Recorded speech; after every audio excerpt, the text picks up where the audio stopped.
You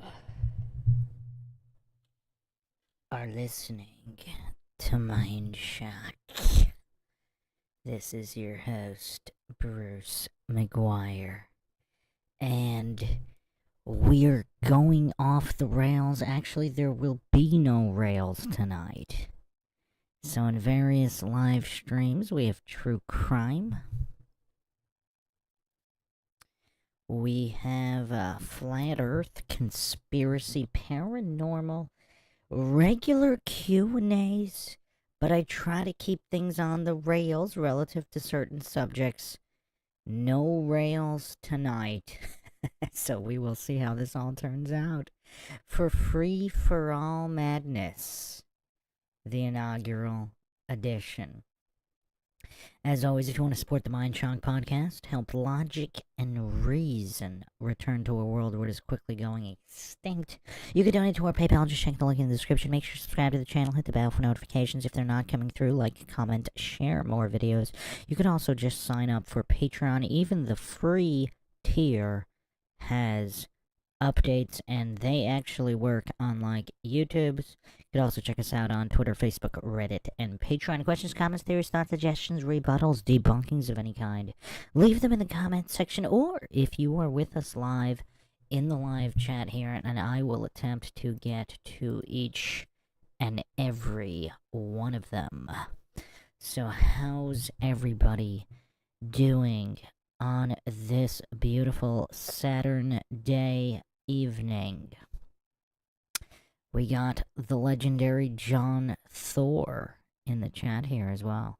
Heracles, Flat Bob, Jazz Cat, and Walker.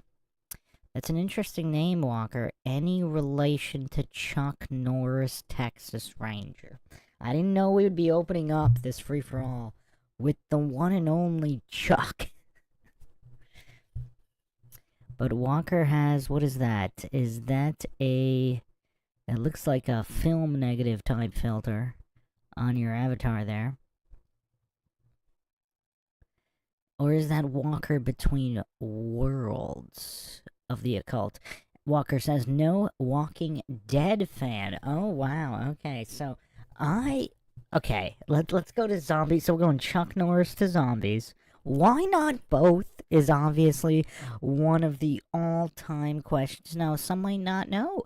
Chuck Norris has done paranormal and serial killer films. I probably don't even need to bring this up because everyone in the chat, I am sure, is intimately familiar with Chuck Norris's entire filmography. I mean, who doesn't have every single Chuck Norris film and TV series in their home video library? I mean, certainly everybody does, as far as I would know. And oh wow, no way, Chuck Norris just made another movie. I thought he was retired. Okay, I learned something too. I was just perusing the catalog here.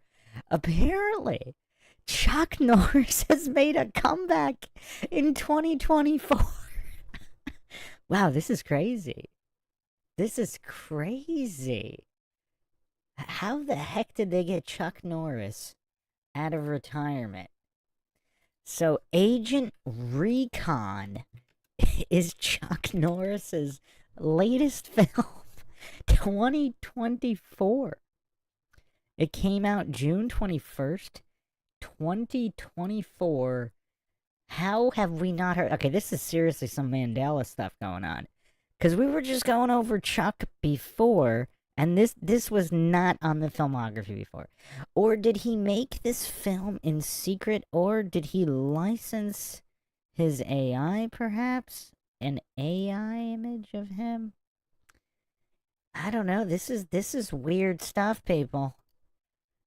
Okay, is this Mandela? Is this AI? This is on his official IMDb. It's on the official wiki. I mean, we're really starting this off with free-for-all madness with a bang here. With Chuck Norris's 2024 comeback film, Agent Recon.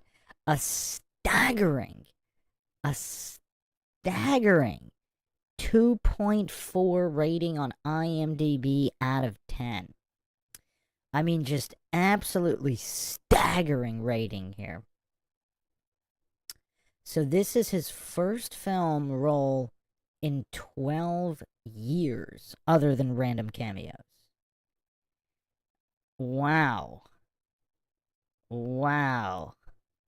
I mean, this truly is free-for-all news here. So he's done a couple of cameos.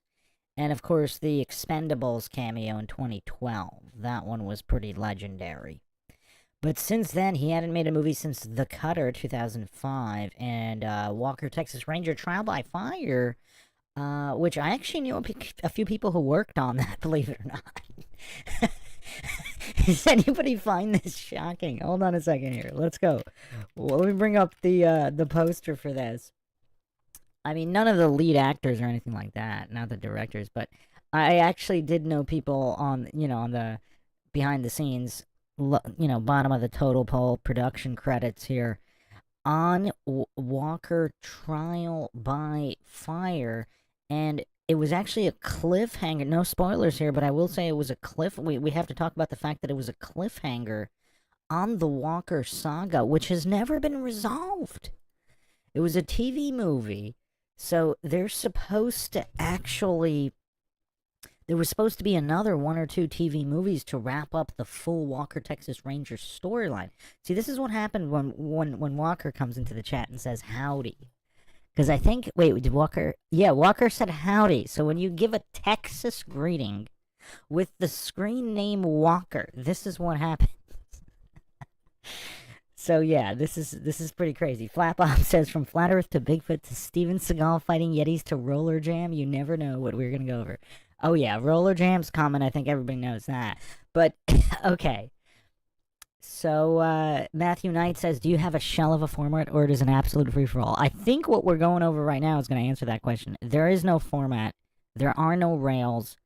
Absolutely anything goes. That's why it's called free-for-all madness. Not generic free-for-all. I mean, it's going to descend into absolute madness if this hasn't already fit the bill here. Les Xylophone says, so about Dwayne Fusilier, I think when Neil Gardner was debriefing, he mentioned shooting at Scott, not Harris, not Larry Scott Petty Jr., but Scott Fusilier. Okay, hold on. We'll get to that in a second. Let me, let's wrap up with Chuck Norris, and then we're gonna go to Columbine, as that is what Les Xylophone has brought up. Matthew Knight says, there's a comedy movie called Zombies that's from the zombies perspective. Is it high budget? I mean, the older I get, unless it's from pre-2000, I can't really stomach low-budget stuff. Welcome South to West. Shifty Eyes Shady. Flat Bob says, what happened to Maxwell? I'm not sure even he knows what happened to him, right? I mean, that's, I don't know. Matthew Knight says it's a B movie, but I remember chuckling a few times. No idea where it can be found now.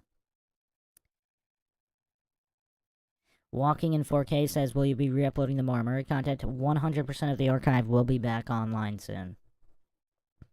I just have to organize it so that way I can just, I can use various platforms and just do one-click backups and all that stuff. So that's why it's taking a little longer, because I want to be a little more forward-thinking this time. Backing everything up is not enough. It has to be organized in a fashion where it could just be instantly re-uploaded. John Thor says, Chuck Norris is one of my heroes. I remember my mom painting him in oil paints for me. Legendary, John Thor. Legendary. I mean, other than Seagal, I mean, there's obviously Seagal, then there's everybody else. In terms of pure skill, you got Bruce Lee. But in terms of accomplishments, I mean, it's kind of hard. I mean, Chuck Norris is right up there underneath those guys. Truth Trollette, welcome. Keep your arms, legs, and head tucked close. We are in for a ride tonight. Flat Bob says, okay, let's talk about MK Ultra after Columbine. Oh, Flat Bob, my friend, do you think those are mutually exclusive? Columbine is MK Ultra, my friend. Have you not been keeping up with the Columbine timeline? When it was up, it'll all be up shortly again. Aaron says, how's the planning for the flat earth debate going? I will give the update on that in a few minutes as well. Les Xylophone says, 80s special effects over CGI all day. Walking in 4K says, I would love another Mori episode with Maxwell Powers. Wow. Flat Bob says, or we could talk about Project Bluebeam. Okay, so that's the agenda. Let's finish up with Chuck Norris's paranormal movies and why he hasn't done a zombie movie. Then we'll go over to Columbine and MK Ultra. They are not separate. And then we're going for a Flat Earth debate update. And then we're going Bluebeam. Heracles says, Bruce, I didn't watch it yet, but Candace Owens had a stream about Kamala's mother being involved with MK Ultra. Did anyone see that? Didn't watch it, briefly heard about it. Alright, so... Oh, wow, Matthew Knight is bringing out the big guns. What about the idea of cyclical resets, plasma apocalypse stuff? I don't remember if you've discussed that. I actually have. And there was also a theory. I'm going to go over a theory I'm not sure I've specifically gone over. So we got a lot of work cut out for us here. But let's start with the one and only Chuck Norris. Is anybody surprised I knew people on this production, Walker, Texas Ranger, Trial by Fire?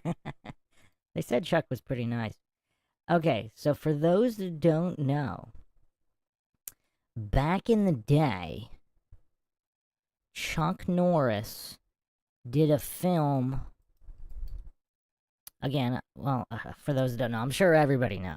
I'm sure everybody knows. The film Silent Rage. A cinematic masterpiece that I'm sure everyone is familiar with here. So let's look at the plot line here. I mean, I hope everybody is sitting down for this. The plot line here is so beyond epic. I mean, it is just so outside what Hollywood can produce today. Listen to this, listen to the plot line here. A sheriff tries to stop the killing spree of a silent, maniacal murderer who, as the result of a secret genetic experimentation by an unethical scientist, has the ability to self-heal. Because, I mean, come on. So this is Chuck Norris's, what is this? His 1, 2, 3, 4, 5, 6. So this is only his 7th leading role. So he did Yellow-Faced Tiger in 1974. Good luck trying to make a film like that today. Breaker 77. Good Guys Wear Black 78. A Force of One 79. The Octagon 80. An Eye for an Eye 81. And then Silent Rage 82. So by his 7th film, they've already ran out of villains. So they have to have a genetic experiment with the ability to self-heal. So basically like a Wolverine-type serial killer who's also mute. I mean, the sheer brilliance of Chuck Norris films. I mean, you don't see this today. Oh, you guys in the chat are definitely lying about not... I mean, I would assume everybody owns multiple editions. I mean, the VHS, the DVD, the Laserdisc, the Blu-ray. I mean, I have no idea how this hasn't come out in a 4K Blu-ray remastered special edition. But, you know, I don't know. Okay. So, this is, so this is his first foray. Oh, Heracles has it on Betamax. Yeah, forgot about that. Betamax, how can I forget? And then also, if you're more in the Asian markets, video CD as well. Can't forget video CD. Slightly lower res than Laserdiscs, but still pretty good. Flat Bob says, I own no physical cookies or copies. Are you Freudian slipping? Are you thinking about cookies and Chuck Norris? Of any Chuck Norris movies, blasphemous, I know. Oh, that is blasphemous. We're gonna have to put you on the naughty list. You're not gonna get... You're getting coal in your stocking, Flat Bob. What are you smoking? Or is it because everybody stole your copies? You kept buying them, and all your friends and family that came over, they always just kept stealing them because who wouldn't? So that's the plot there. Now, believe it or not, that's not his only paranormal movie. He also did Hellbound, 1994. I mean, it was on TV all through the late 90s. I might have actually seen this Chuck Norris movie more than any other movie. You're not going to believe the plot line here. I mean, who hasn't seen Hellbound with Chuck Norris here? You know what's kind of crazy, too? I mean, isn't Chuck Norris like this devout conservative Christian? But anyway, so, because this is later in his career where he's already made it. Like, you would think he might have done more of these weird horror movies earlier in career when he didn't have a choice, but check out the plot line here for Hellbound. 2 Chicago cops investigate a murder until they encounter an ancient demon.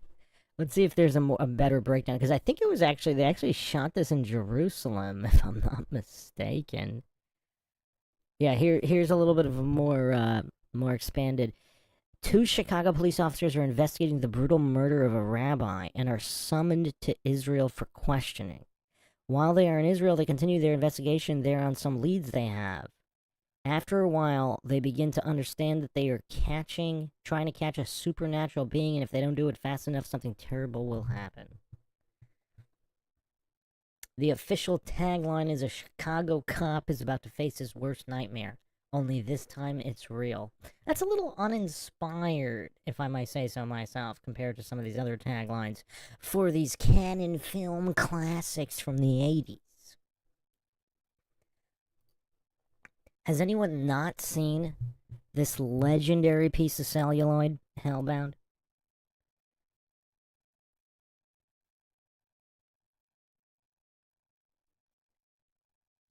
Flat Bob says, I don't smoke anymore, I'm high on life. Nominal says, reality's a hell of a drug, Bob. Flat Bob says, reality is an expletive show. Gregory says, the Kamala investigation by Candace is revealing MK commie plantation slave owners. I can't believe more channels aren't talking about it. So what was the deal there? So her father was Indian. So does she have 0 black ethnicity? People were talking about that. Aaron says, are we going to get roasted if we haven't seen it? Well, no, I just find it hard to believe that everybody hasn't seen these masterpieces from the 80s. I mean, these absolute masterpieces. I mean, if Hollywood wasn't rigged, I mean, these films would all be absolutely clean sweeping the Academy Awards. I mean, let's see what won in, so that was 94. Let's see what won instead of Hellbound in Hollywood here. So visual effects was Jurassic Park, iffy. Original score, Schindler's List, iffy. Best actor was Tom Hanks from Philadelphia. Oh, come on. Tom Hanks he's not qualified to get coffee for Chuck Norris in terms of acting abilities here. I mean, what a sham. What an absolute sham.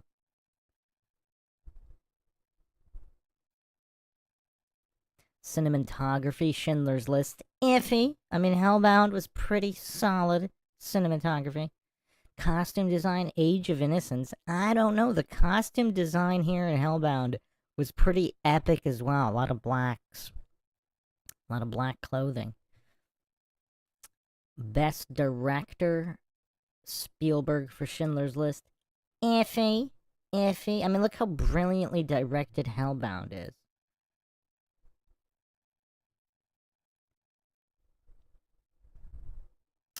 And Best Picture was Schindler's List. Yeah, I don't know about that. I don't know about that. Have all those people just they were not aware Hellbound existed. That must be the problem. Because you can't nominate a film, let alone vote for it to win, if you don't know it exists. So they must have not been aware. They must have thought Hellbound was maybe coming out the year after. There must have been a mix-up in the dates or something of that nature. Because how else could you explain it? How else could you explain it? Walker says, I think he's a white Jamaican and her mom is Indian. Yeah. Flatpop says, I won't lie, I know I've seen a Chuck Norris movie, but I can't think of a single name of one. Wait, he was in Dodgeball. Yeah, that was a cameo. Heracles says, I am ashamed of you two. Okay, have you guys not even seen a single episode of Walker, Texas Ranger? Possibly the greatest TV series in the history of broadcast television?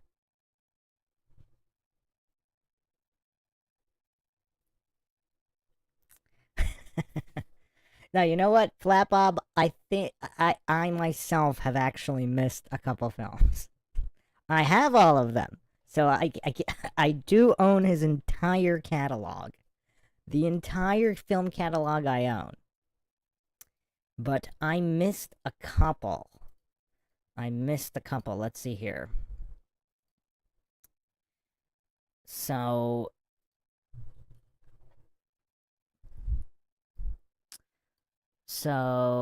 what do we got here? His first appearance was The Wrecking Crew. Bruce Lee was also an extra in that. Room 222 I have not seen. That was definitely not on his filmography before. Some kind of TV show? I guess he had some kind of bit role on it. Okay. Way of the Dragon with Bruce Lee, of course. The Student Teachers. He was a karate advisor. I believe I saw his scenes. I didn't watch the whole movie, though. Yellow-Faced Tiger. That had a few different versions. I think that was also known as Slaughter in San Francisco, I believe. That was 1974. I don't really remember it too well. Breaker, I did see. Good Guys Wear Black, Force of One, Octagon, Eye for an Eye, Silent Range, Force Vengeance, Lone Wolf McQuade, one of his most famous, Missing in Action 1, 2, and 3. Who has not seen all three Missing in Actions? Fun fact, Jean-Claude Van Damme was actually one of the extra stunt guys in Missing in Action. Flatbob says, wait, was he in a movie called Platoon, or am I thinking of something else? That's Missing in Action. Those are the Vietnam movies. His Missing in Action trilogy. The second one is pretty solid, actually. I don't know, a lot of people like the first one. I like the second one's my favorite. I think they actually filmed and released them out of order, though. 1 and 2, if I remember correctly. Random Chuck Norris film trivia. And he was actually training buddies with Van Damme. Who doesn't know that? Who does not know that Jean-Claude Van Damme and Chuck Norris actually trained together? I'm about to bring up receipts like you guys are not gonna believe. Slightly different generations, but I'm about to post some receipts here. This is gonna blow some minds. Jean-Claude Van Damme and Chuck Norris. This is free for all madness, like you guys could not have expected here. Absolute free for all madness. There's a little bit of a backstory on that too, which I can get into if you guys want to know about it, but... Okay, so... here is Jean-Claude Van Damme and Chuck Norris, the one and only Chuck Norris and Van Damme, 1984 pre-Bloodsport.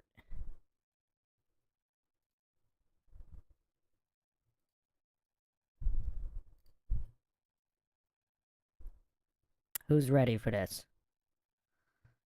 Look at that. Bet you guys weren't expecting this tonight. Two absolute legends training together.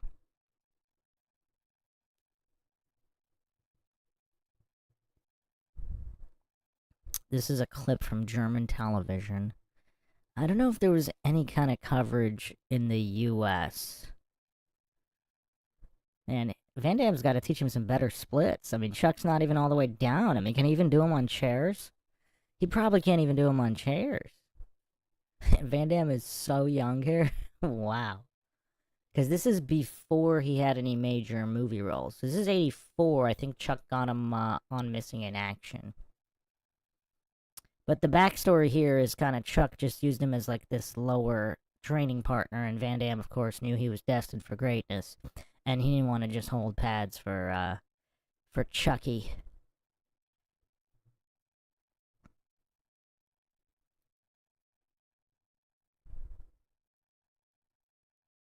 So that's that segment. They might have, yeah, I don't think so. They might, yeah, they didn't know. They obviously didn't know who Van Damme was.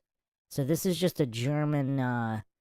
This is just a German piece on Chuck Norris, and Van Damme was training with Norris at this time, so he was featured in this, but not, he was just featured as a no-name training partner. Les Xylophone with a hard question here. Who would win, though? Oh man, hard questions on Mindshock tonight. Who would win between these two legends? So yeah, what year are we talking here? So Chuck Norris, born in 1940, so he's 84 years old right now. So so he's 84. He just made a movie at 84 years old. That's crazy. I'm gonna have to check that movie out. I mean, with a solid 2 point something rating on IMDb, I mean, it's definitely worth checking out. So, in 84, he would have been 44 years old. Wow, he looks pretty good for 44 right here. And he moves pretty good, too. I mean, I mean, nowhere near as good as Van Damme here at this time. So Van Damme, Chuck Norris is 44 years old in that clip. Van Damme born in 60, so Van Damme is 24 years old in this clip. Couple years before Bloodsport. He does look pretty solid here for 44. Yeah, that's a good question. So Van Damme himself, a karate champion. Chuck Norris, a lot more accolades, but a bit older. So do you want to revise your question? Who would win in 1984? John Thor says Chuck would win. Well, I mean, this is going to break down to physics, because Van Damme is really fast. Now, on the technical side, I think Van Damme is only, first or second dan in... Is it Shotokan? Oh, man. I am ashamed. Oh, it is Shotokan. Okay. Got that right. Steven Seagal's Kyokushin Karate. Van Damme is, yeah, he's second dan. Okay. So Chuck's clearly got way more credentials. You guys want to actually see the credentials? I actually have slides for that. This is from the Seagal deep dive.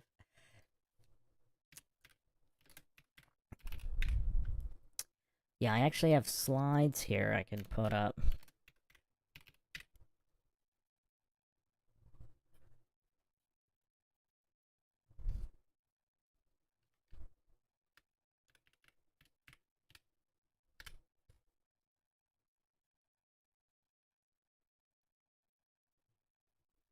If YouTube will let me put them up.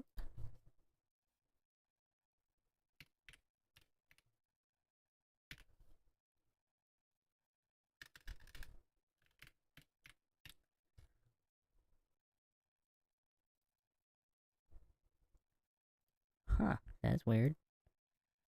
Does not want to let me put them up. Hold on, I'm gonna get them up anyway. Because that's how we do it here on Mindshock. We need slides to logically examine the matchup between Norris and Van Damme.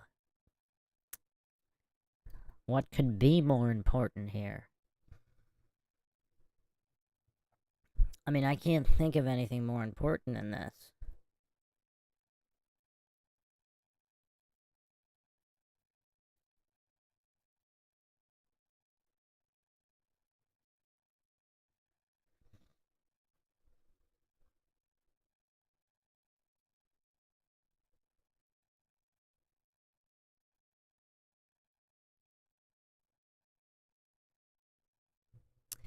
Yeah, this is weird.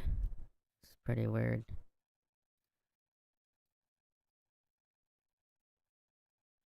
Need to get this sorted here. Why is it not letting me put them on the screen? Is Chuck Norris overloading the YouTube servers with his very mug? Whenever Chuck Norris's mug is on the screen, the servers are having trouble rendering that beard. It's just so epic. It's overloading the servers. I mean, what other possible solutions could there be here?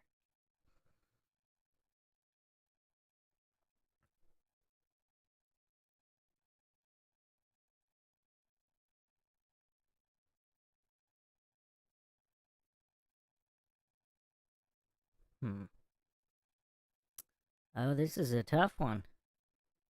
I do have to take these images off just to get other images on, because Chuck Norris's beard just requires that much YouTube server rendering power. Huh.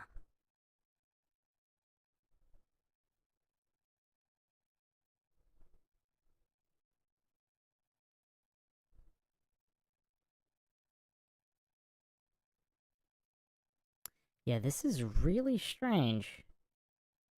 It is not letting me put anything else on the screen. I'm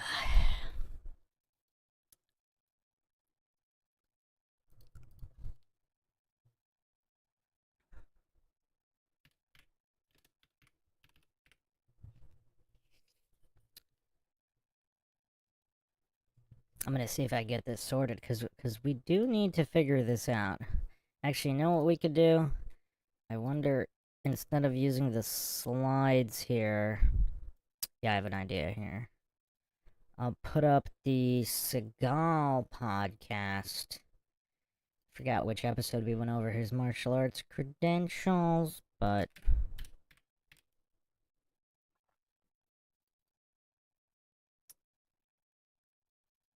Let's see... It's part 1? It might have been part 1. Let me see here.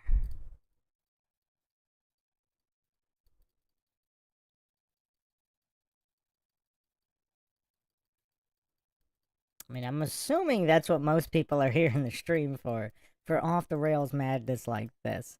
Okay, it was not episode 1. So that would be episode 2, I guess. Okay, let's see if it was episode 2. I mean, there's only 20-some hours. It's like, what is it, 27 hours we're up to, including the Yeti podcast of Steven Seagal coverage. Can there ever be enough Seagal coverage, though?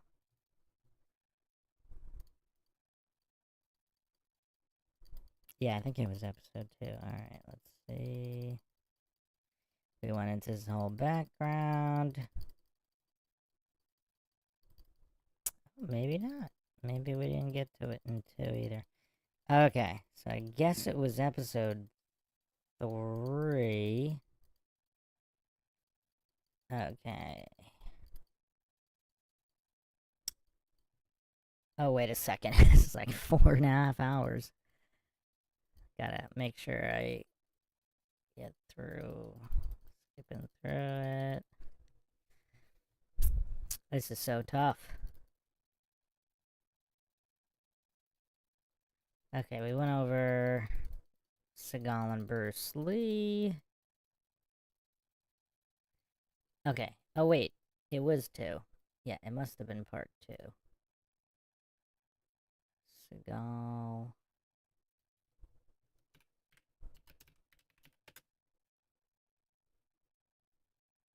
Yep. Okay. Part 2 was about 4 hours. I better have been part 2. We went over the Alex Jones interview. We went over the clips of Seagal training Alex Pereira, the current light heavyweight champ, on a roll. Hasn't lost a single time since training with Seagal. Okay, hold on. Wait, it wasn't here either? Okay, it was part 4? Wow. Okay. So, let me go to part 4. And yeah, I'll be getting those episodes up soon as well. Okay, so part 4 was only 2.5 hours.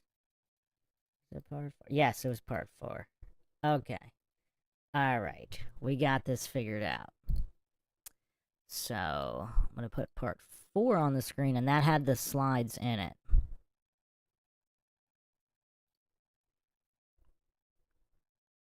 Man, YouTube's being really weird.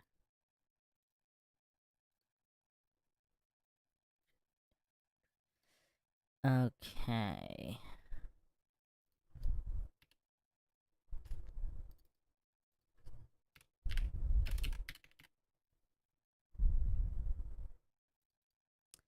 Alright, here we go.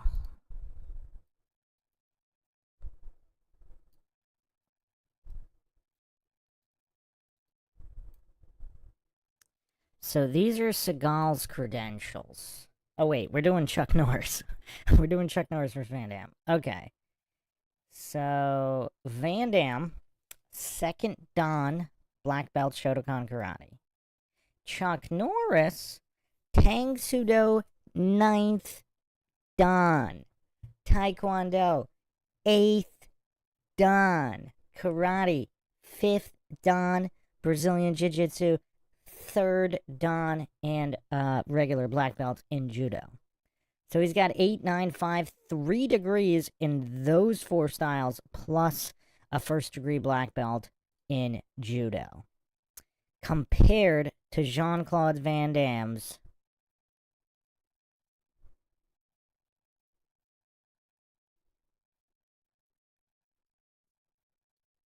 second Dan, 1 style. So let's do a poll. Let's do a poll here.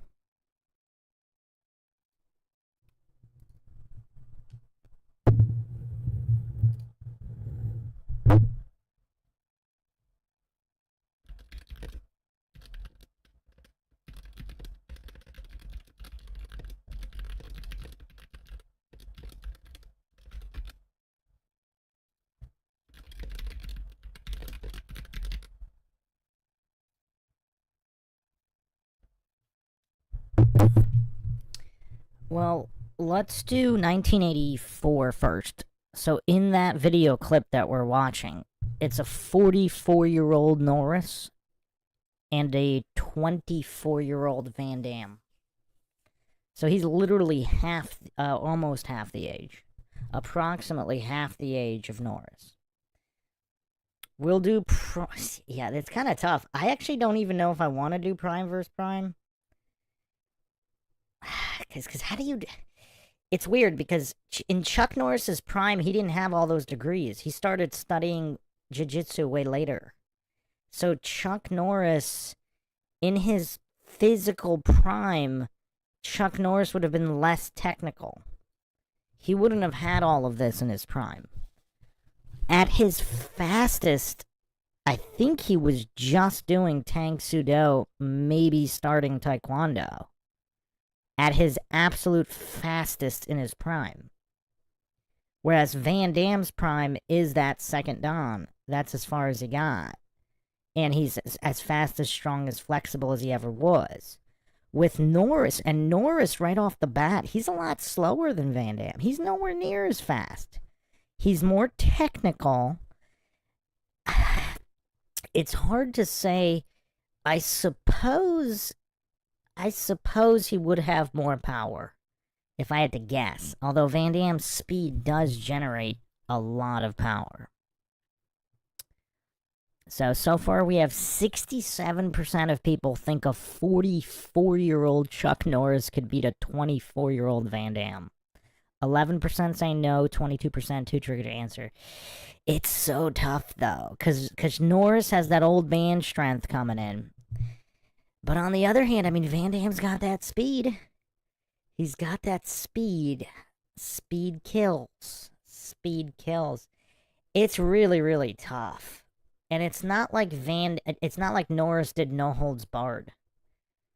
Like, I think Seagal would probably take both of them quite easily in his prime. just on because the technique plus the speed plus the power, it's all Seagal. I mean, yeah, I would say Van Damme has a greater chance to beat Seagal than Norris. Les Xylophone says it would be more fair since Van Damme only knows one style. Well, Van Damme's studied a bunch of styles since then, but I don't know if it's official. It's not. I don't think he has official degrees. And then again, I mean, look at Seagal here. I mean, Seagal's 7th Dan Aikido, 7th Dan Kyokushin Karate, Kendo, Judo, Kenjutsu, and also, those are his official, and then he's also unofficially studied various other styles as well. Lord Zed says Seagal would easily destroy both the same night, and you can throw Jackie Chan or whoever you else want in there, too. Truth Trollette says, all good, at least you're honest about it. Wait, what do you mean? Who's honest about what? Walker says no horse in the race for me. Wait a second. How does Walker not have a horse in the race here?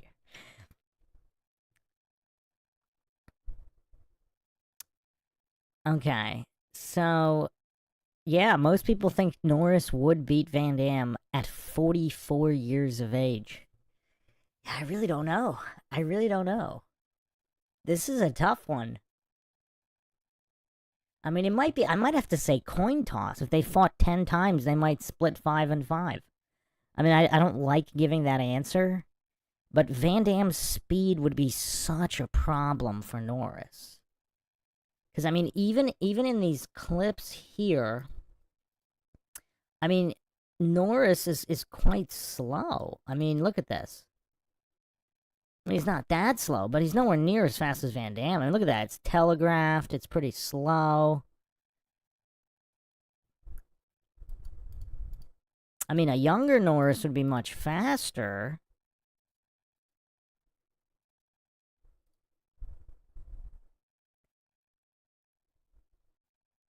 I mean, yeah, I don't know. I might have to lean Van Damme just because of the speed. I might have to. I mean, Chuck Norris might be tougher. We could say that, but that doesn't automatically translate to victory. Carlos Sanchez says, Bruce, I think most are trolling. Well, what's weird is troll or not, it is kind of a difficult question, though. It's not that easy of a question. Even at 44, Chuck's pretty solid. Chuck now. Okay, let's look at Chuck in his 80s. Hold on. Let me bring up a clip of Chuck training in his 80s. Is there... I mean... It would be interesting to see Seagal versus Chuck today.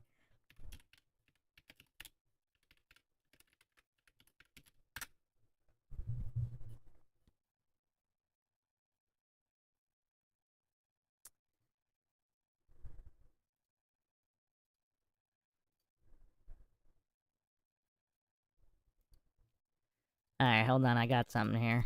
This is Chuck at 82 years of age in the gym training. There's also some clips of him outdoors. But, let's see here.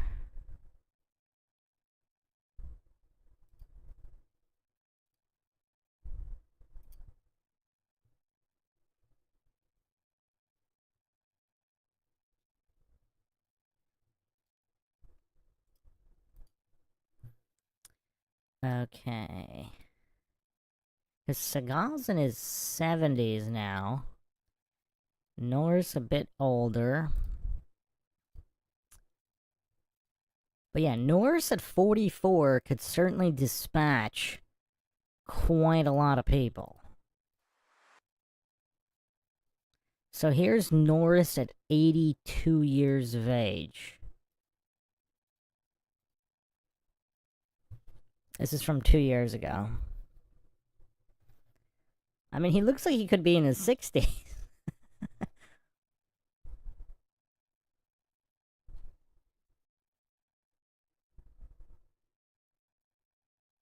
Yeah, definitely lost a lot of the power, but and speed, but it's not gone to zero.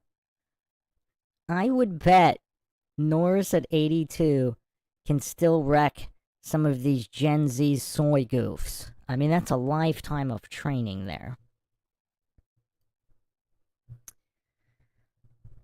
Lord Zed says Norris at 44 probably never smoked or drank much at all. Probably not. Probably not.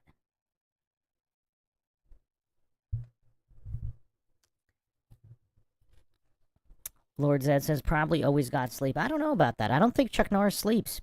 He waits. Yeah, he doesn't look 82. He definitely does not look 82 here. I'm not even sure I would give him late 70s here. I would say 60s to just a super healthy 70-year-old.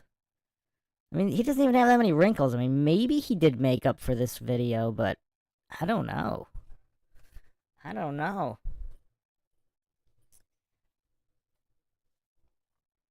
He actually doesn't look that insanely different than this Trial by Fire poster from whatever that was, 2005. I mean, this is crazy. I mean, obviously he looks older, but he doesn't look insanely older. But okay. So yeah, Norris at 44 would be no joke here. So I think it's a pretty legit question. I just think Van Damme is probably a little too fast. But Prime vs. Prime would be a very interesting matchup. Prime vs. Prime.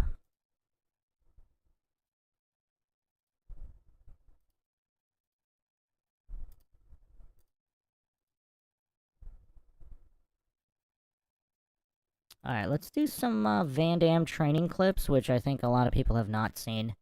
I mean, he does a lot of full contact training as well. But just for the speed differential, I actually think Van Damme's probably, I think any Van Damme now might still be faster than Chuck in his prime. Chuck was never that fast. He just had phenomenal timing, technique, and he's pretty ferocious in those tournament matches. But guys like Superfoot Bill Wallace were always way faster. There was another guy, I think his name was Sanders, a karate guy. Sanders was really fast. Chuck was never the fastest guy. But let's look at some Van Damme training footage from way back in them days.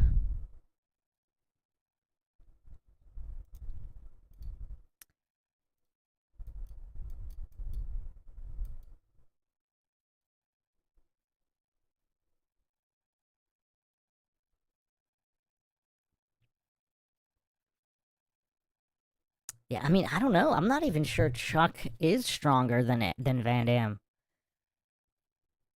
I'm not sure. I don't know. He kind of looks more powerful, but Van Damme's pretty built.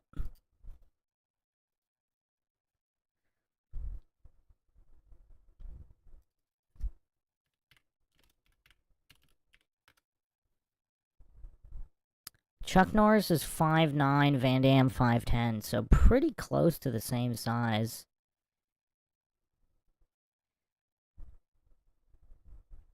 They also have such vastly different styles, but Van Damme also moves a lot more effortlessly. So I would guess his cardio might be a bit better than Chuck's too. Because he just moves so effortless in everything he does. Like, it looks like he's not even trying. Whereas Chuck looks like he's trying pretty hard for a lot of this stuff.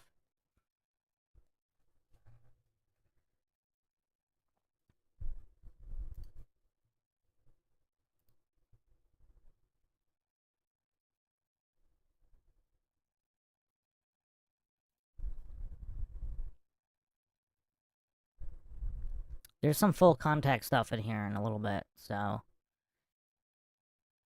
Lord Zed saying, Van Damme was a powerhouse for sure, but if both fighters faced adversity in the fight, I could see Chuck handling it better. Yeah, I mean, Chuck's definitely got that old school tough, but so does Van Damme. I mean, they're not like, all these actors today. Like Jason Statham was like a McDojo guy. He'd probably collapse at anything. I mean, they're going pretty hard there in these kickboxing clips. Les Xylophone says it comes down who has the best cardio for sure. Yeah, I mean, Van Damme's definitely way more of the physical specimen and a way better athlete.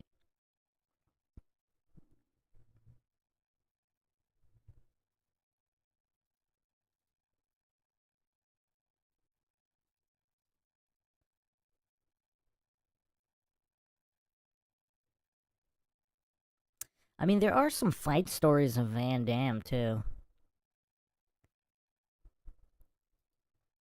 Lord Zed says, where's Van Damme mentally when he's been fighting for 10 minutes and hit Chuck with his best and Chuck is still in front of him? That's my question. Well, here's the thing. I don't think it'll ever go anywhere near 10 minutes. I mean, I guess if you think Chuck is superhuman, which, I mean, he's borderline superhuman, but... Aaron says, Van Damme's fluidity reminds me of the Great One. Oh, wait, you're talking about Seagal? Yeah, Van Damme's definitely the better athlete. There's no question. He's way more athletic. He's way faster. He's probably stronger. Although brute strength is kind of hard to measure. So again, prime versus prime, that's a different question. I think I might have to edge 24, because Van Damme here, he's about 28 right here in this clip right here we're watching right now. So he's 4 years older than he is in this clip with Chuck here. Lord Zed says it's such a tough call, but it goes to the later rounds. I got Chuck, but I could see Van Damme ending it early. Les Xylophone says Van Damme would shatter Chuck. I think I'm gonna have to lean Van Damme, but I think if they fought 10 times, I'm not sure the same guy would win 10 times. They might split 5, maybe 7 or 8 for Van Damme.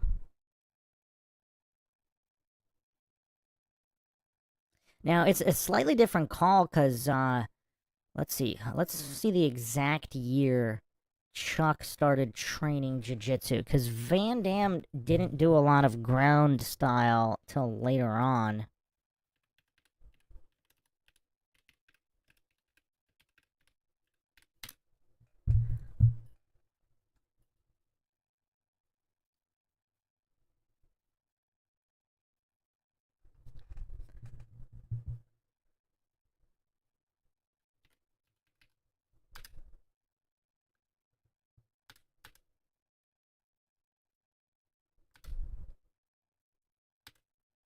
I don't have a year here, Norris. So he got 10th, 9th degree. So 3rd.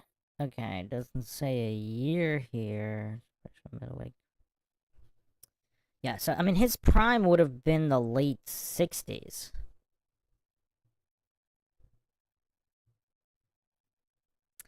So yeah, I mean I'm gonna have to lean Van Damme in by 1984.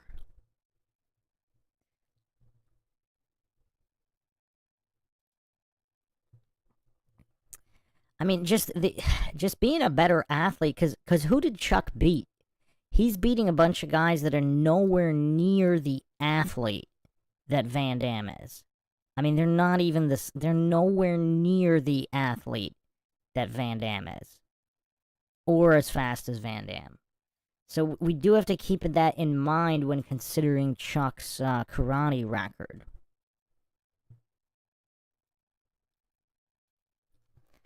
Alright, so...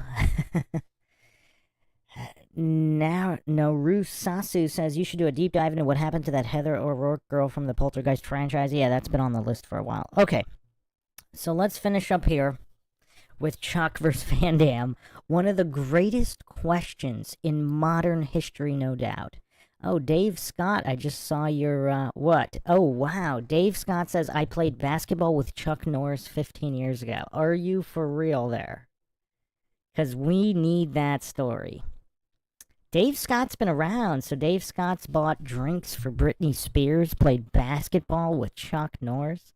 What kind of job did Dave Scott have here? Is Dave Scott a Hollywood insider?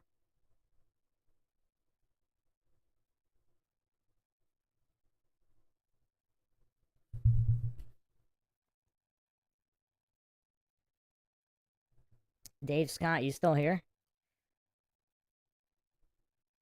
I want to know what this basketball game.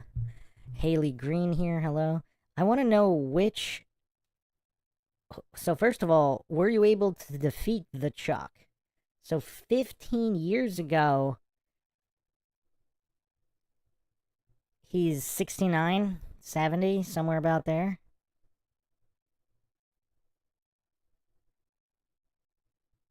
Lord Zed says, I knew a guy who said he came in third in a tournament. Chuck won. He was for sure lying, but he never admitted it. Long story, great guy. Wait, how old was this guy? I mean, if he's really old, maybe he was. So, Dave Scott, you need to tell us your playing basketball with Chuck Norris story. We want to know what's it like to play basketball with the one and only Chuck Norris.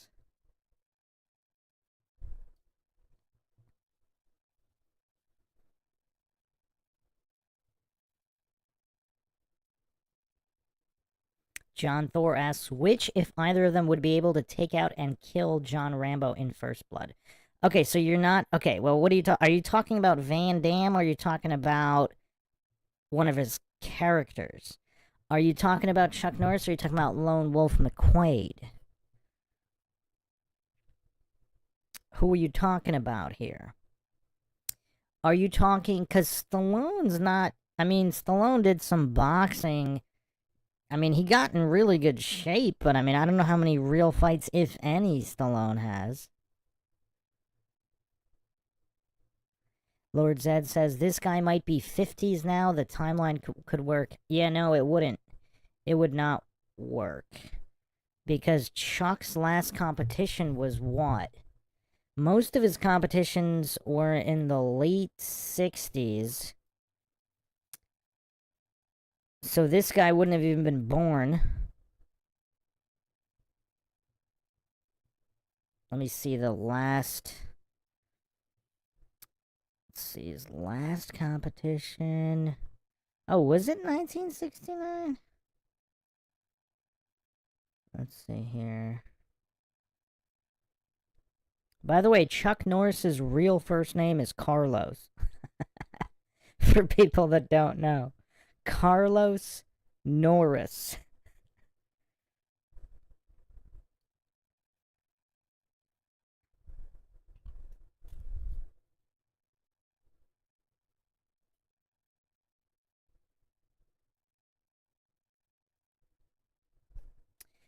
Yeah, it looks like 69 might have been his last year of competition. I thought it might have been 1970 or even 71, but...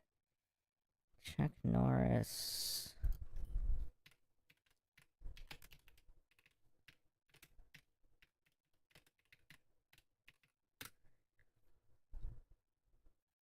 Okay, so he officially retired in 1974 with a record of 183, 10, and 2. So Chuck Norris has been defeated 10 times. So that might have included amateur. So his pro career was 65 and 5, defeated 5 times. But he was undefeated as champ.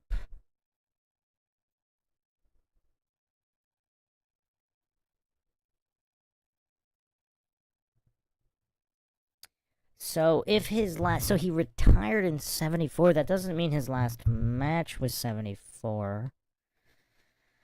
Let's see if I can find his last match.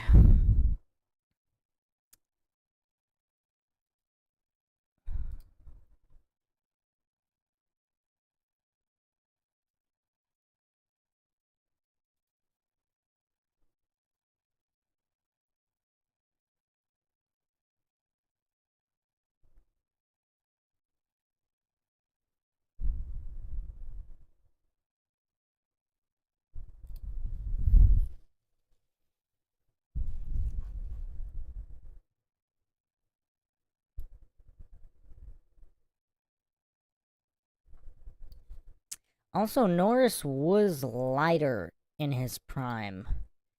So they were probably about the same weight in the 80s. But if we're going prime versus Prime, that's something to consider as well.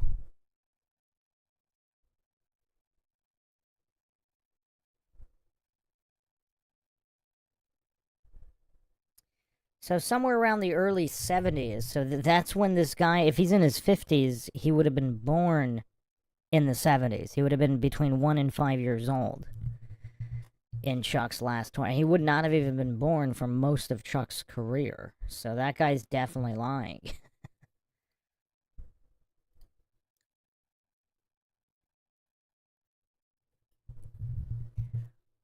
All right, let's go through the comments here. Dave Scott says, in Chester, California, Chuck used to have a winter house. My brother was his neighbor. My 2 buddies and I played against Chuck and 2 of his bodyguards. What? Wait, so who won? Who won, Dave Scott?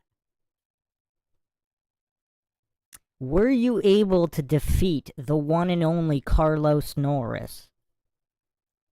Lord Zed says, damn it, Bruce, I want 1% of me to still believe Mr. Tony fought Chuck Norris. He was a staff member at school for bad kids. I went as a naughty teen.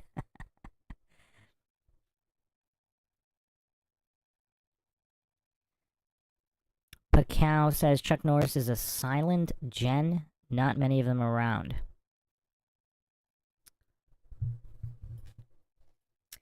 Carlos Norris. Is that why he went by Chuck? I think he should go more by Chucky. Chucky. The invincible Chucky Norris.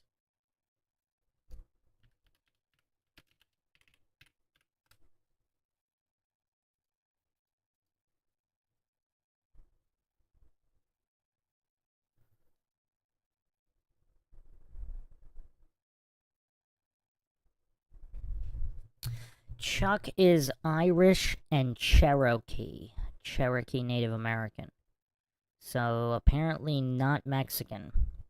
They might have just liked the name Carlos.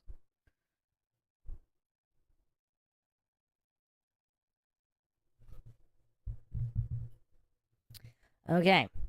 So, what was the next topic? Oh, we were discussing...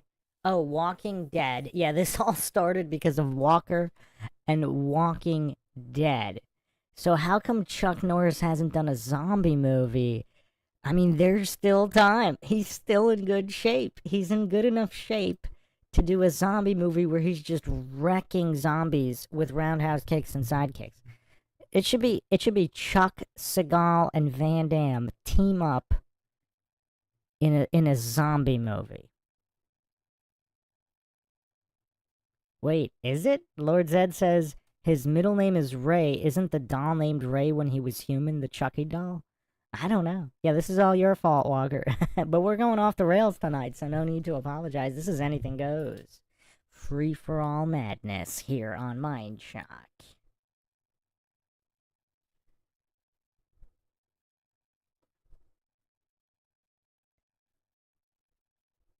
Oh, so Dave Scott, did you... Oh, Dave Scott defeated Chuck Norris? What? We have a legend in the house. We have our very own legend. Someone who has defeated Chuck Norris in some form of endeavor. In this case, a basketball game. I mean, that's absolutely incredible, Dave Scott. Dave Scott just earned his rent share for defeating the one and only Chuck Norris. Dave Scott can tell everybody he defeated Chuck Norris. How crazy of a claim is that? That's insane. Flat Bob says, good luck pulling that with Seagal. Lord Zed says, both red hair, both Charles Ray. Weird. That is pretty weird. John Thor says, Chucky's the love child of Chuck Norris and Barbra Streisand. Yeah, why did they name the doll Chucky? An invincible force? I mean, I guess Chucky would be the name you would use.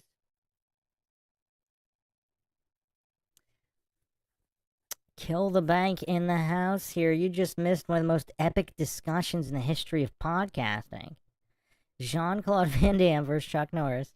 Chuck Norris's supernatural films and why he hasn't made a zombie film. It should be Seagal, Van Damme, and Norris in an epic 3.5-hour Lord of the Rings budgeted zombie apocalypse film. I mean, can you imagine? I mean, that would break all box office records. Alright, what was the next topic?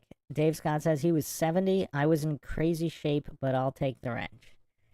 Well, Chuck Norris doesn't even really age, so, I mean, you know.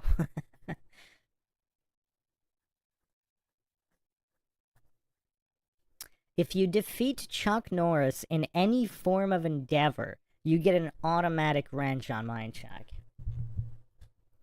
Okay, Flap Off says next topic was Columbine MK Ultra. I don't know how to segue that. I really don't.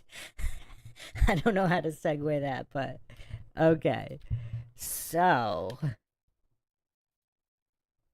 the question was, it was a Fusilier question. Les Xylophone asked, so what about Dwayne Fusilier? I think when Neil Gardner was debriefing, he mentioned shooting at Scott Not Harris, not Larry Scott Petty Jr., but Scott Fusilier.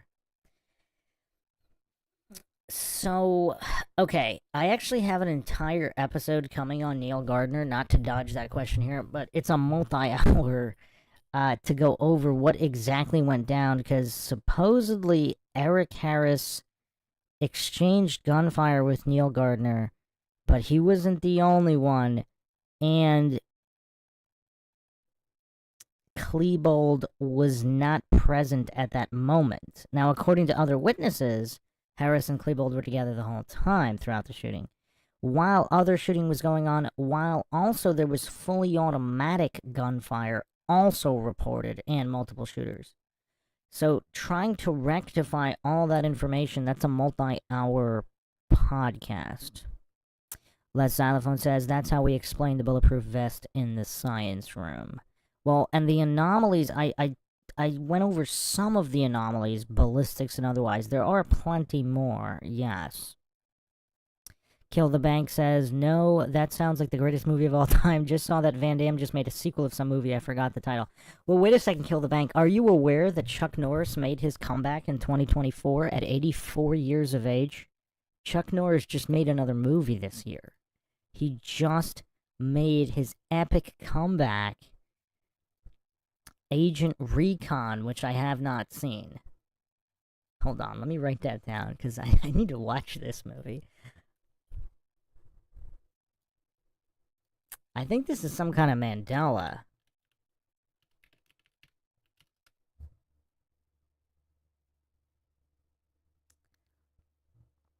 It might be some kind of Mandela. An 84-year-old Chuck Norris running around shooting people up. I mean, that's gotta be epic. It's probably better than anything else coming out. Okay, anyway.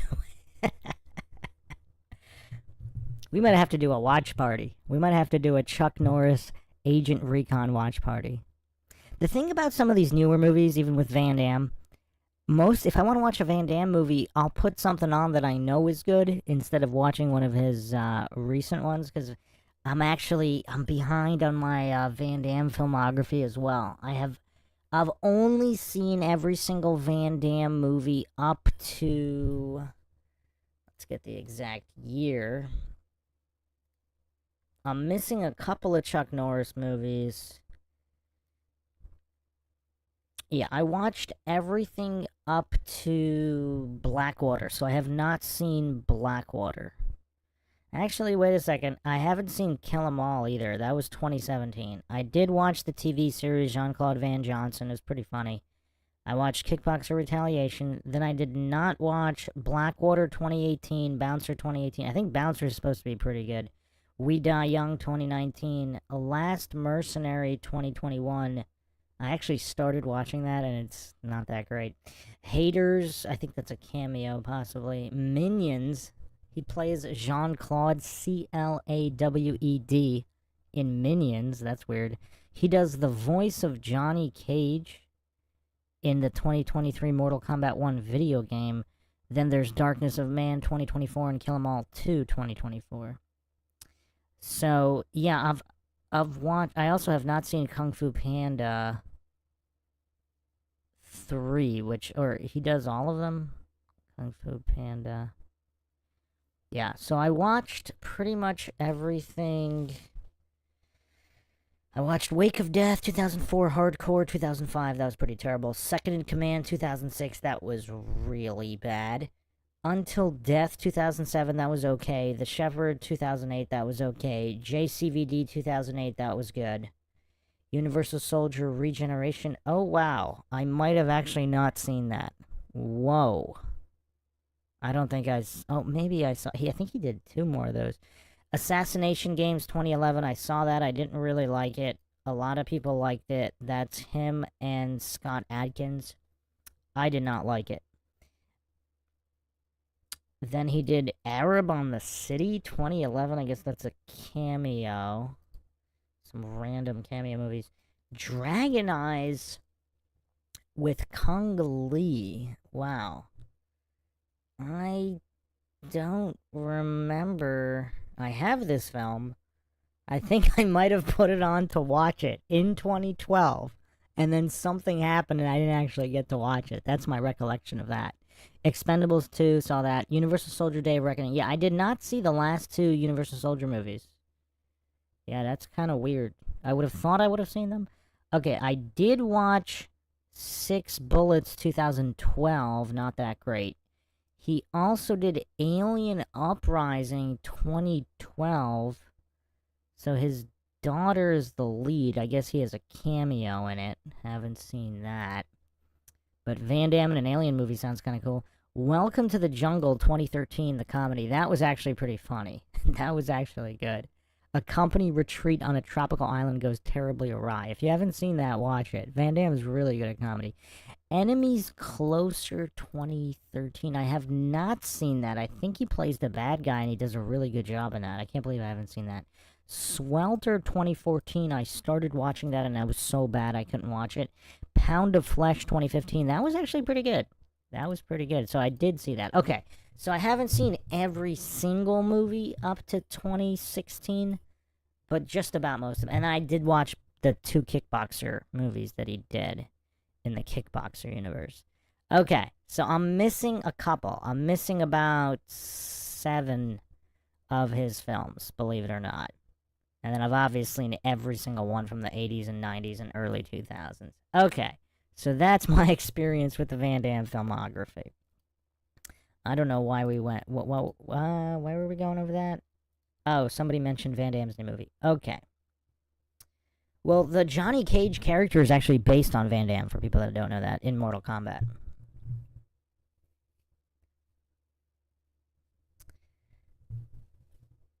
Kill the Bank says, Elephant in the Room, what's up with Mindshock? What do you mean? What do you mean, what's up, Mindshock? What's up with Mindshock?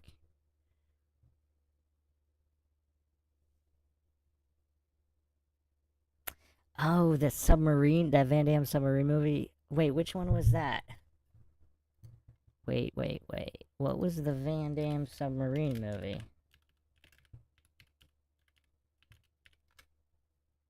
Oh, Blackwater. Okay, yeah, I have not seen that one. Okay, that's him and Dolph Lundgren again. Is that really that bad? How could him and Dolph Lundgren make a bad movie? Showdown in Little Tokyo with Dolph Lundgren and Brandon Lee is one of my favorites Dolph Lundgren movies. Lord Zez says it's rough. Well, have you tried to watch Swelter? Was rough. Had to turn that off. Never thought I'd turn off a Van Damme movie. I might revisit. What was the other one I had to turn off? What was it? Swelter. Yeah, I think that's the only one. That's the... Yeah. Oh, The Last Mercenary is pretty bad, too. Okay. So... Kill the Bank says, aren't we on the Bruce Maguire channel? Yes, we are. Did you not watch the first live on this channel? The Mindshock channel, YouTube basically took down tons of channels for no reason. And so Mindshock was one of them. So this was the channel that I'm just gonna be putting stuff up on since. Yeah, watch the first live if you haven't seen it. I go over all the details there. Okay, so Columbine, MK Ultra, Neil Gardner. I'm gonna be doing a whole Neil Gardner episode. What was the next topic? Flat Earth debate. So, yes. So there is one, possibly two globe earther PhDs who agreed to the Mindshock rules on paper anyway through Reddit. This was actually right before the channel got shut down, so some people think that's related. A debate that doesn't allow logical fallacies got the Mindshock channel shut down. So, and then Real Offended was gonna represent the Flat Earth side. So, I'm still working that out. I have to get the archive back up before I deal with that. So, that's the update on the no fallacies allowed globe Earth versus flat Earth debate that will be happening on Mindshock eventually. Okay, Matthew Knight asked, what about the idea of cyclical resets, plasma apocalypse stuff? Okay, so there's a theory that every reset, mud flood reset, etc., there was a different cataclysm. Let me see if I can bring up the source on this.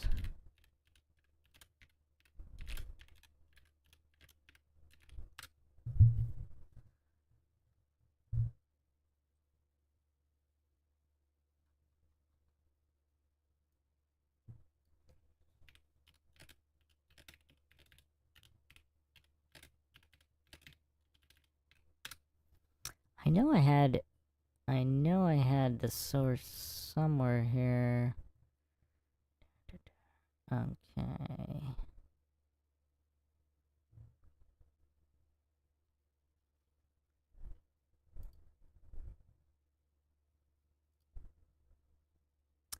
So basically, it would have been fire, plasma, water, as in flood, like different, earthquake, whatever.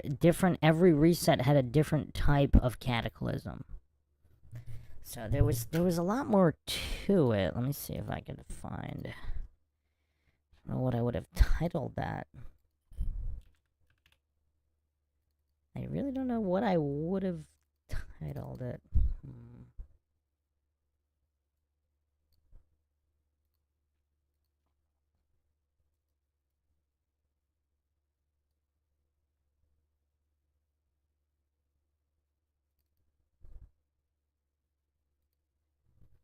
Another interesting theory, too, is that the current Earth is still technically flooded from the Great Flood. And that's why so much is still currently underwater.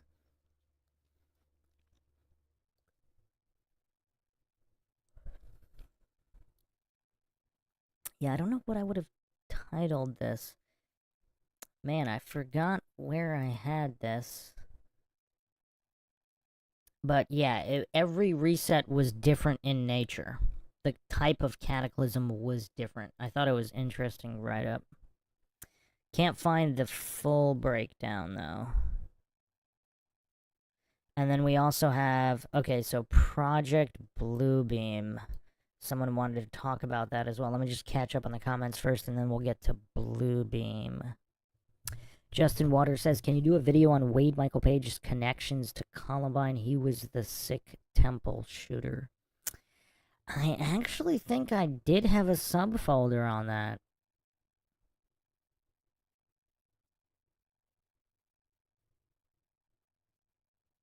John Thor says, Chuck's characters would win Van Damme's characters overall. Salt says, last one was a flood, next one is fire, or something like that.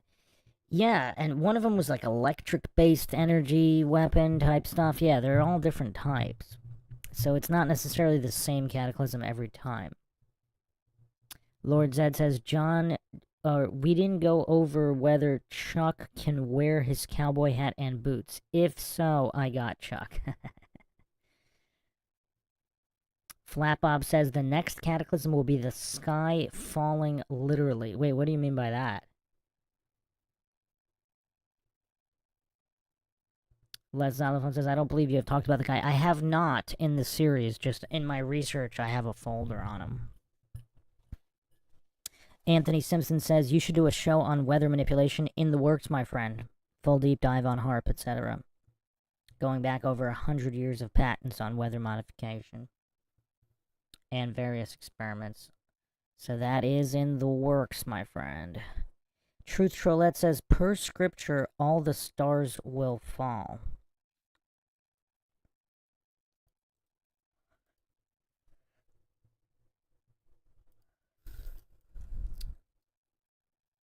It seems like there's a lot more to that, so I'm assuming you're referencing Stars of the Earth. Wait a second. Is this a past event? So Revelation 6:13 mentions the stars of the sky falling to earth as the fig tree sheds its winter fruit when shaken by a gale.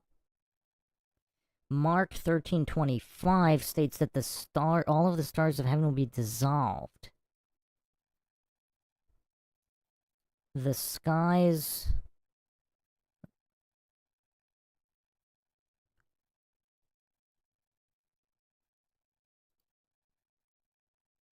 Oh wait, is that okay, so Mark 13:25.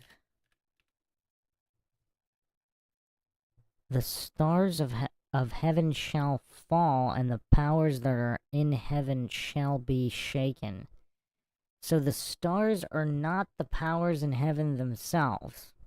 Kind of cryptic here.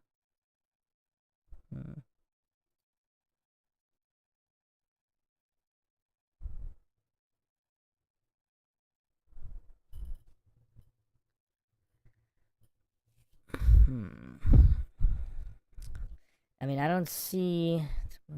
So Matthew 24:29, ESV version, immediately after the tribulation of those days, the sun will be darkened, the moon will not give its light, and the stars will fall from heaven, and the powers of the heavens will be shaken.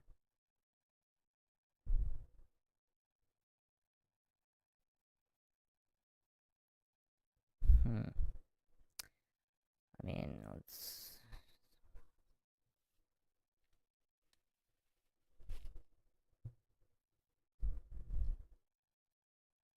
Yeah, I mean, there seems to be quite a few references to this in different books.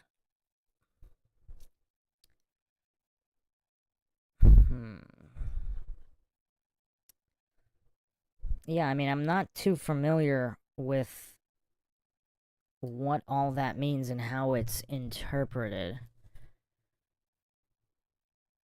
Less xylophone. Let's talk about more WW2 lies. Yeah, I'm not sure if YouTube wants that. Flatbob says, I mean, the sky's gonna fall. Even the scripture says the heavens will crash away with a great noise and the elements will melt with fervent heat.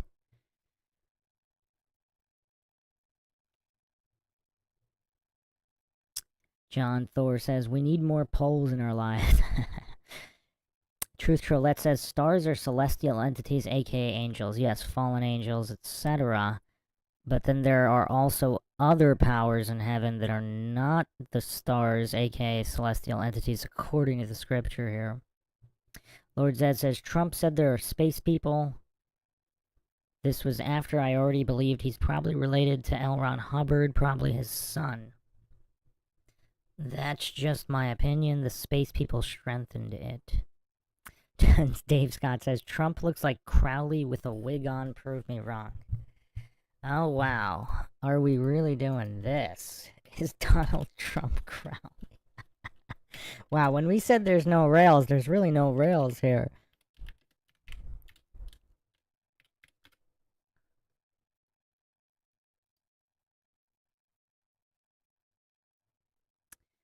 So who is Monica Crowley? So Trump was on Monica Crowley. There's Monica Crowley, Megan Crowley. So they're related to the Crowley family. Trump was on the podcast sharing their story. What does that all mean?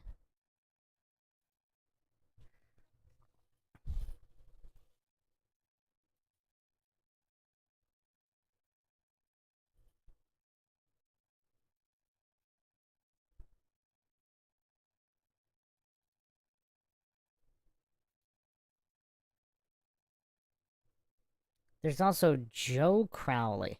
So Trump has been involved with 3 different Crowleys.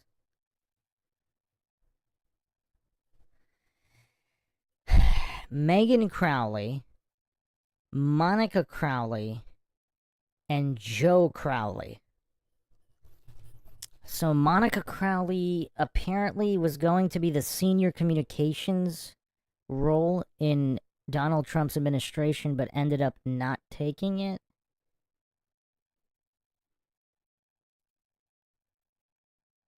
So she's involved in politics. Huh.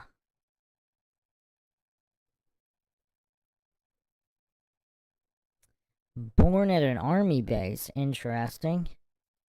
Wonder who she's connected to. And then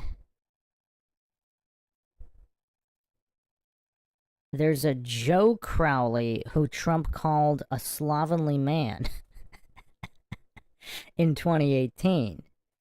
So, number 4 House Democrat is Representative Joe Crowley of New York. This is the guy that lost to AOC. He lost the primary to 28-year-old first-time candidate AOC. And so this is Joe Crowley.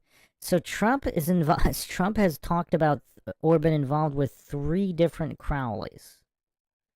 What does everybody think about that?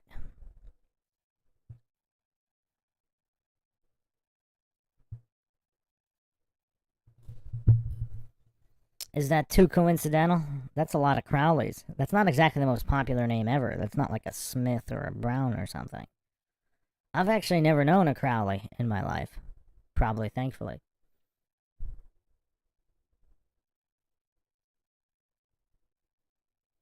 Flat Bob says, "Don't forget Bluebeam." Yeah, we're gonna talk about Bluebeam. I mean, I talk about Bluebeam a lot. What specifically does everybody want to go over regarding Bluebeam? Truth Trollette says, "I don't believe in coincidence." You're not a coincidence theorist, Truth Trollette? Coincidence theorists are everywhere these days.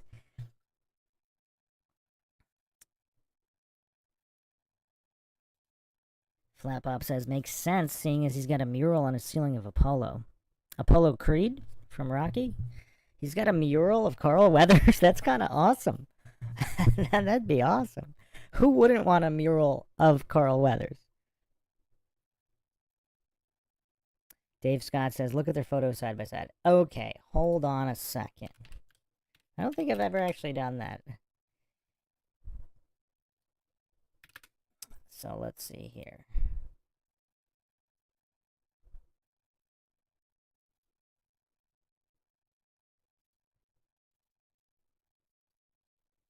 So we have Crowley, and then we have Trump.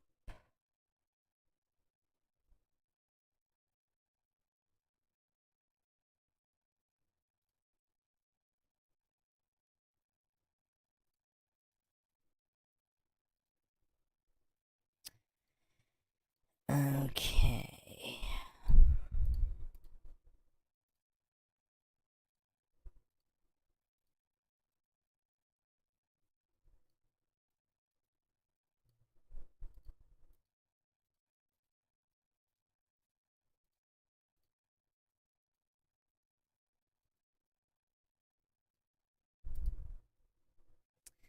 I don't know. Eyes look a little bit different.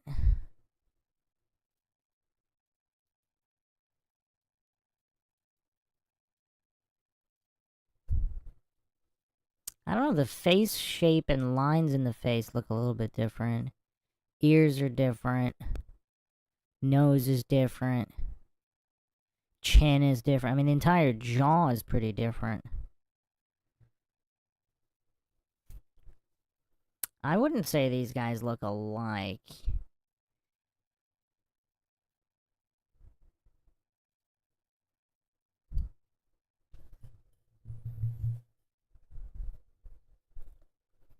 Lord Zed says, "Do Hubbard and Trump."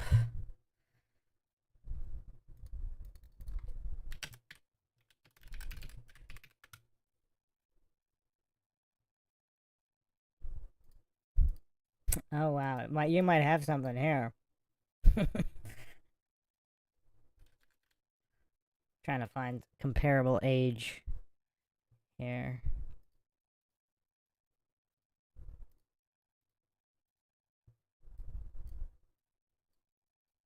I mean, this guy's definitely a little bit more similar to Trump.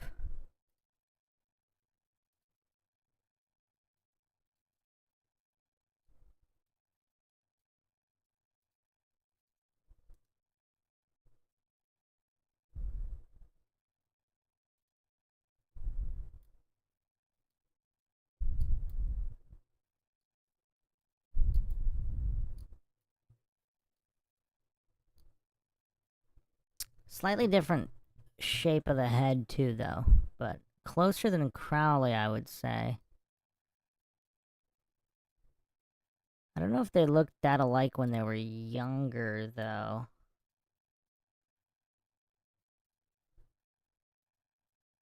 So let's look at them when they were younger. So this is Hubbard in 1980. Oh wow, that's a big picture.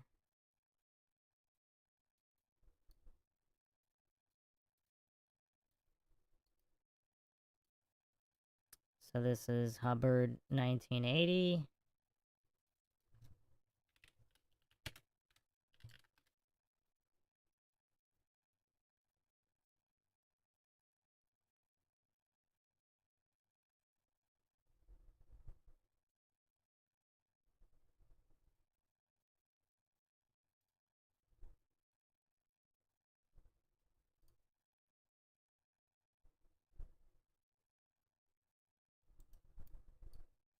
And this is a young Trump. I think this is 80 also. Might be a little earlier.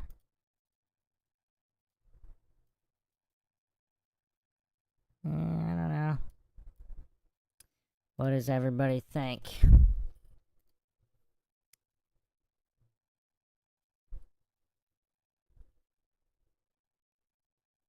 Flat Bob says, as far as Bluebeam goes, let's talk about UFOs and hologram tech.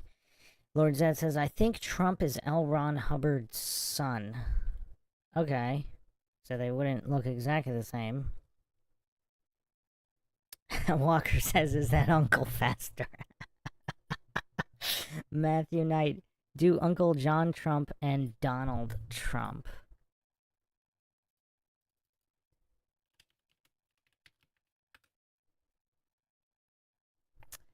So John Trump, is this the guy that confiscated... This is the guy that confiscated Tesla's technology?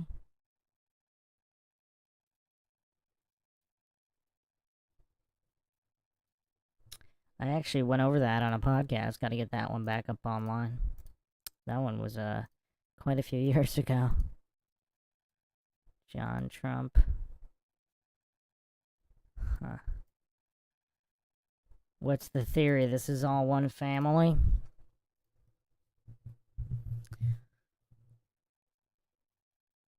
Lord Zed says, we know Hubbard was affiliated with NASA through Parsons, and we know Trump started the Space Force. The Truth Trollette has a puke emoji. Emoji regarding which one? What is the puke? You gotta say which one you're puking to.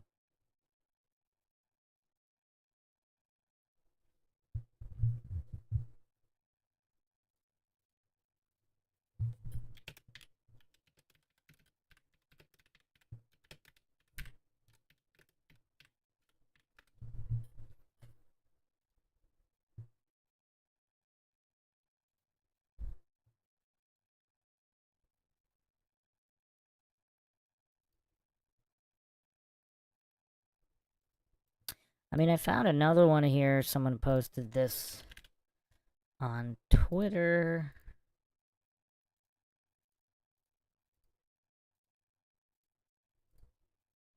But they still look a bit different. Nose is different, brows different a little bit, eyes different, head shape slightly different. Donald's isn't quite as wide in the middle. Um. Okay. What do we? Hold on. Someone. Let's see if I get all these comments. Oh, I was gonna give a huge mind shocker. Alright, here's a big mind shocker before we get to the Bluebeam stuff to round this out.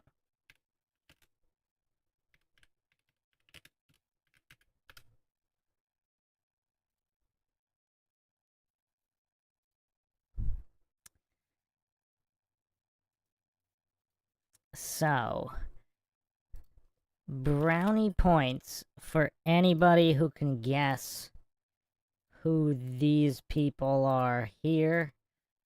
One of them is super famous.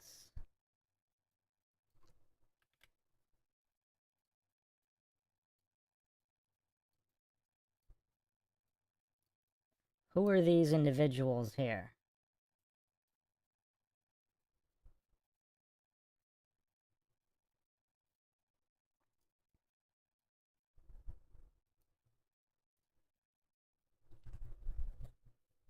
Anybody know who these individuals here on the left are?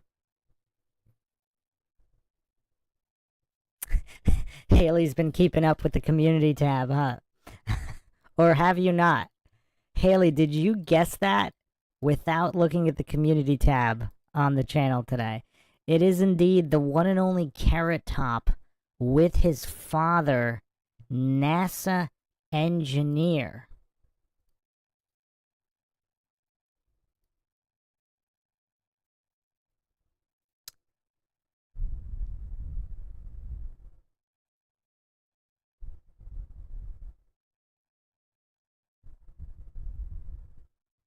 Wait, do people not even know Carrot Top's actual birthday? Wait a second, hold on a second here. How much of a mystery? So, Carrot Top, okay, it says February 25th, but that's pretty weird. Because in most places it just says February 65. I wonder where they pulled the 25 out of. Because a lot of places, it's kind of weird for someone born in modern times. So he's born in 1965. Carrot Top is 59 years old now, believe it or not.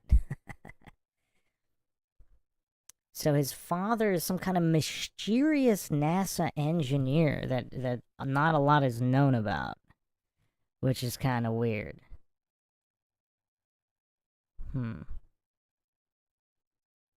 I mean, there's even articles about this. Carrot Top's father's mysterious NASA job.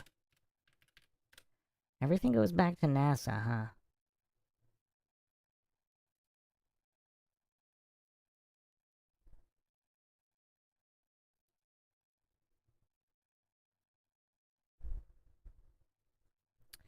And he actually grew up near Kennedy Space Center.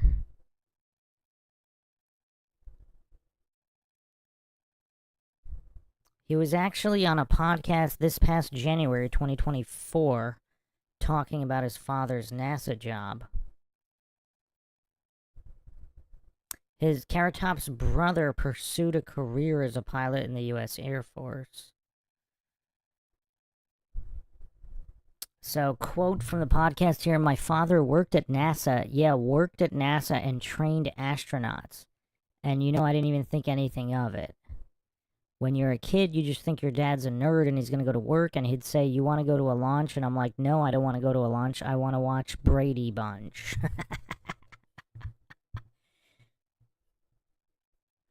That's funny.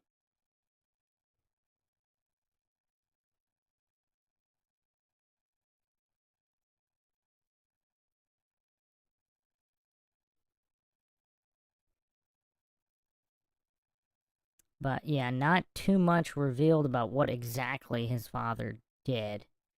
He was a NASA engineer involved in training astronauts in some capacity.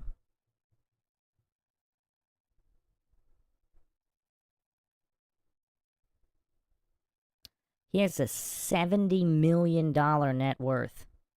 I mean, that's kind of incredible for you know, kind of he was I don't know if he ever cracked the A list, has he? He was a kind of B list, and he was kind of under the radar B list. He was kind of semi popular in the late '90s, and that's about it. Like, he was super popular for what, like a week or two? I forgot what year, but he was everywhere for a week or two. And then that was that.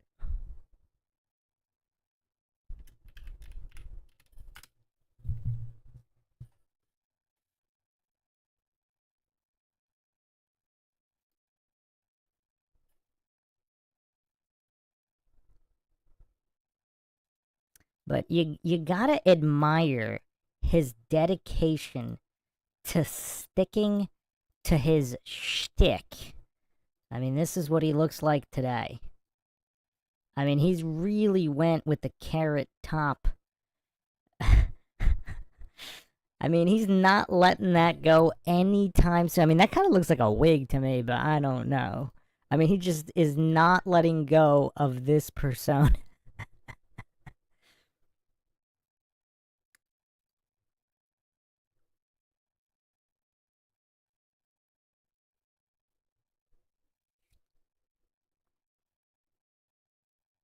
All right, let me catch up on some comments here. Wait a second. So, Haley Green, you really guessed Carrot Top without having been involved in the community tab earlier today. Lord Zed says, "Whoa, Bruce, are we really doing this? I told you there are no rails tonight." See, who thinks it's coincidental that Carrot Top, a B grade, some would actually say C, D, E, F grade comedian, who was probably top of the B list for at least a couple weeks, some random year in the late '90s, has a $70 million net worth, and his father just so happens to be a NASA engineer. Anybody find that strange? I mean, this is truly mind-shocking stuff off the rails here.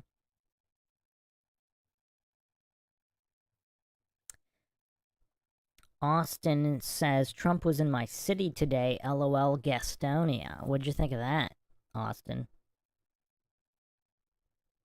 Flat Bob said, I said it first. Oh, you did? How did I not see your comment? Flat Bob instantly guessed Carrot Top. Now, Flat Bob, were you in the community tab earlier? Because Lord Zed and I were discussing Carrot Top and his NASA engineer father. Truth Trollette says, I was thinking Carrot Top, but didn't say. Walker asks, what happened to his face? Well, so... okay. So, Carrot Top is 59 years old. That's what happened to his face.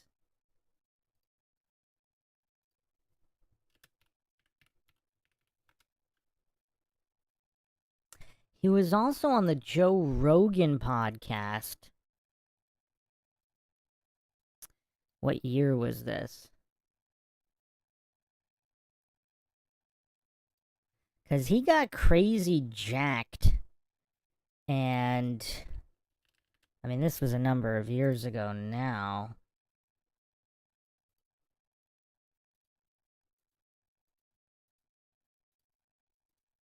So this comedian just randomly got super jacked. I mean, that's a lot of makeup on his face. I don't know what's going on there.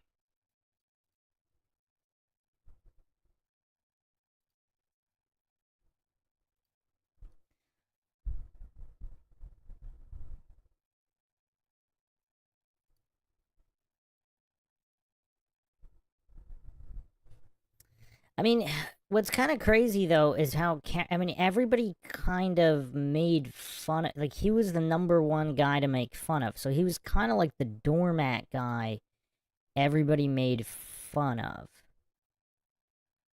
So this would have been, I guess, somewhere between '08 and, let's see, when was he on Joe Rogan?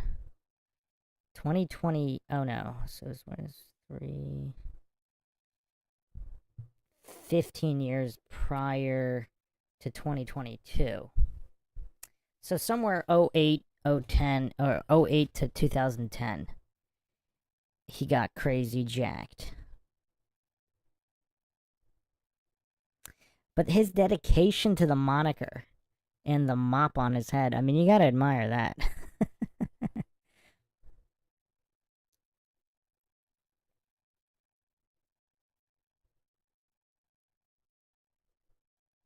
Lord Zed says Trump and Parsons of NASA tried summoning the Scarlet Woman, the red-haired goddess.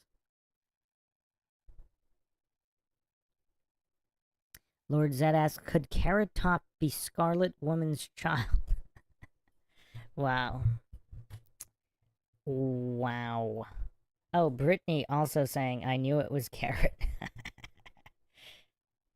Les Xylophone says, which goes back to Operation Paperclip, which is, of course, related to Operation Bluebeam. Now, everybody here knows, I'm sure everybody here knows about Von Braun's deathbed confession, correct?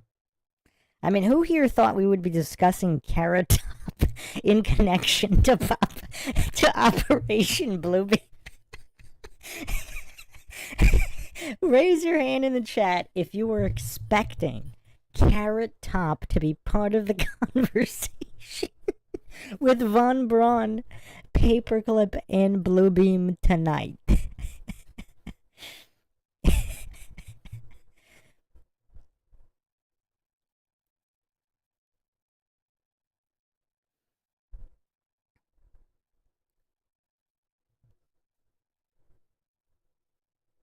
Lord Zed says he makes bank in Vegas 6 days a week. $70 million worth? 70 million. I mean, a lot of people don't even know who this guy is. There's plenty of people who have no clue who this guy is.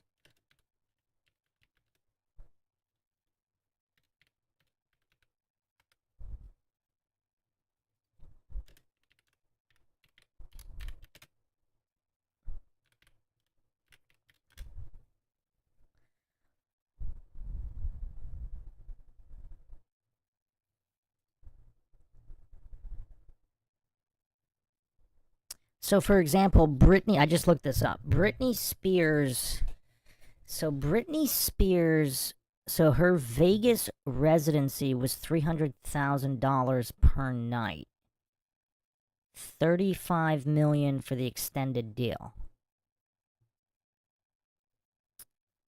So, we're talking tens of millions for Britney Spears, literally the princess of pop, probably the most famous female pop star in modern history, probably, right? I mean, who is it? It's either her or Madonna, maybe. So Britney Spears had 248 shows, earning 137 million. I mean, this, and I'm guessing. I mean, is there a residency that got more than that? I mean, I don't know, but this is the number one pop star ever.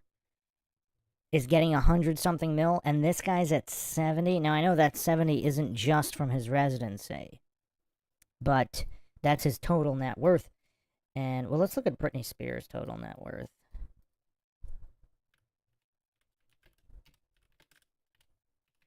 Oh, yeah, I don't know how accurate these net worths are, but wow. Okay, so supposedly it's only 60 million in 2021. That's crazy. So 60 million per Forbes and 40 million per celebrity net worth. So her net worth is lower than the amount she made in the residency, and Carrot Top is at 70 million. Does anybody find this weird? Now everybody knows who Britney Spears is, both newer generation people and older. I mean, how many people really know who Carrot Top is? So, and he's 70 mil? I mean, come on. Nobody thinks this is funny business?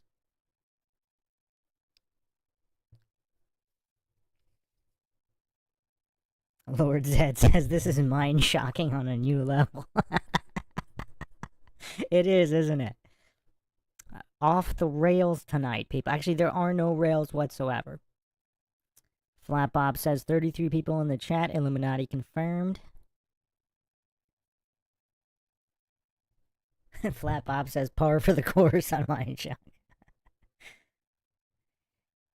Nino in the chat saying Carrot Top has been transvestigated as inconclusive, according to the top mainstream transvestigators. Are there is there such a thing as a mainstream transvestigator?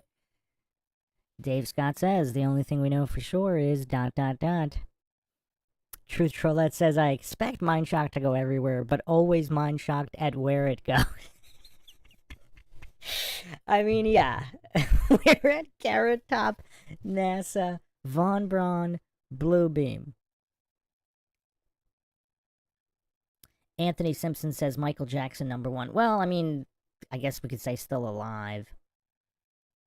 But actually, yeah, there might be some youngins today who don't know who he is. There really might be. I think they would know who Britney Spears is, though. Lord Zed says, even if Carrot Top is the spawn of Satan, chairman of the board still rules. Yeah.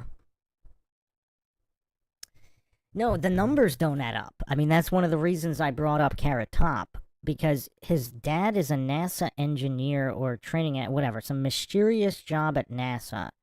He's a B to Z grade comedian who was super famous for maybe 2 weeks in the late 90s.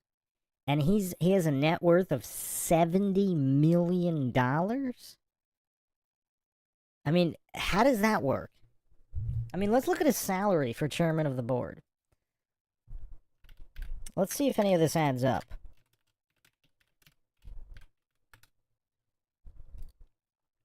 So this is the Hollywood masterpiece known as Chairman of the Board. For those who haven't seen it, you need to watch this film.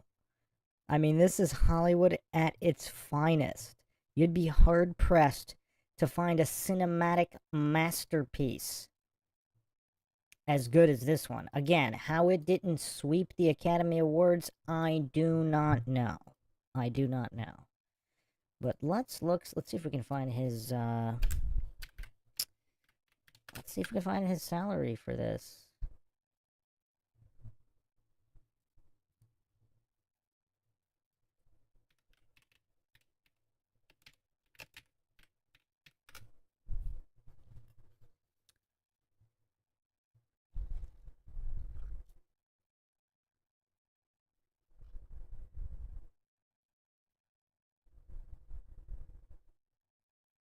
In the film, a surfer and inventor named Edison, so he plays an inventor named Edison, inherits and runs a billionaire's company.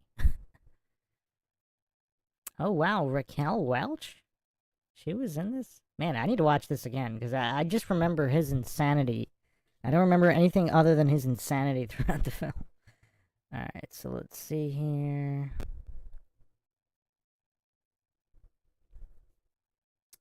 See if we can get some numbers, crunch some numbers here on this film.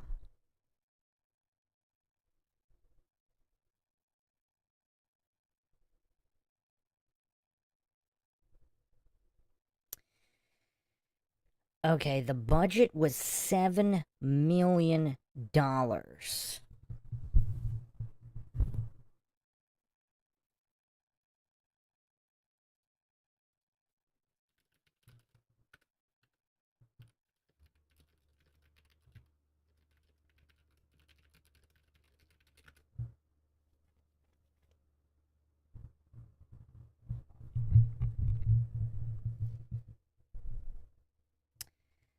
Yeah, I can't find how much he got paid, but if the budget was 7 mil, this is his first movie.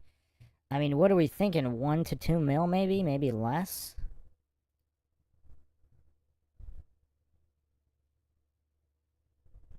He did do those, yeah, he did have like 1 or 2 commercials that I'm sure paid well, but I mean, come on, he's not Britney Spears.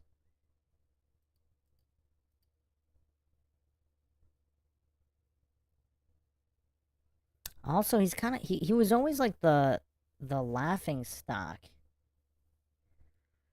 of just everything. Everybody kind of made fun of him all the time. That was kind of part of the gimmick. I mean, I don't know if he was in on that joke, but...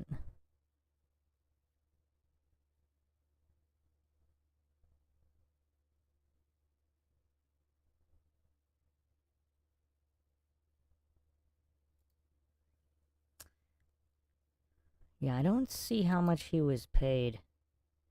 So the budget was 7 mil. It's, mid-budget film.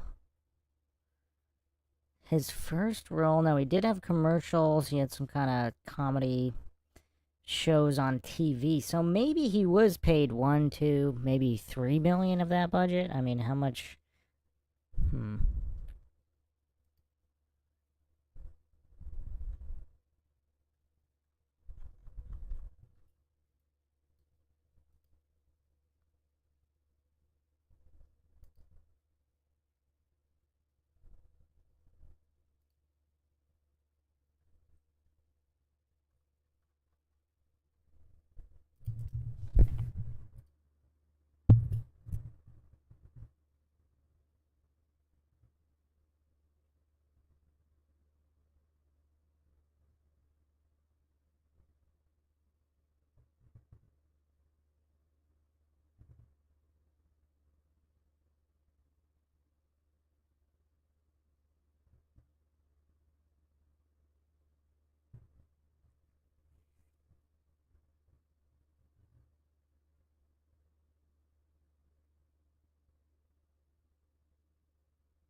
I'm just reading the on Group Management, so his management group. I'm trying to see what they have on their website on him.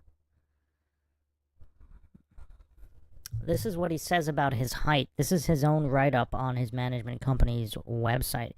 I'm 5'11" or 6 foot if you count my hair, and 6'3" in heels. That's what he said. Now, I don't know what kind of trying to be funny is that, but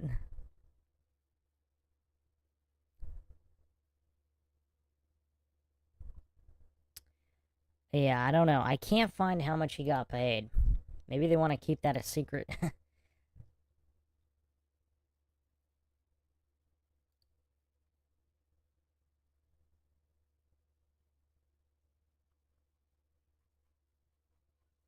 I mean, it was kind of a big film. I mean, they had a lot of people in it, so I don't know if they would just give him the entire budget.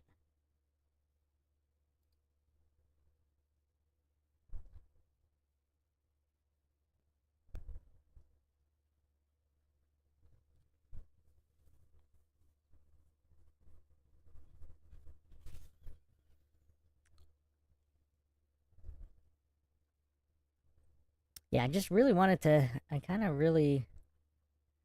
really wanted to know how much he got paid for this. But if the budget's 7 mil, I mean, there's no way they're gonna give him more than half the budget. So, but they might have also only paid him a couple $100,000 because it was his first big role. Because that also happened to a lot of people. So, okay.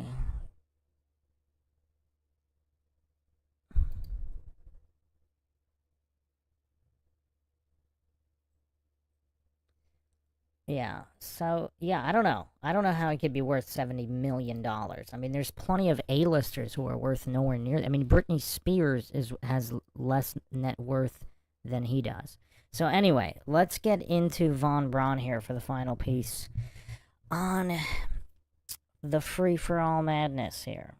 Let me just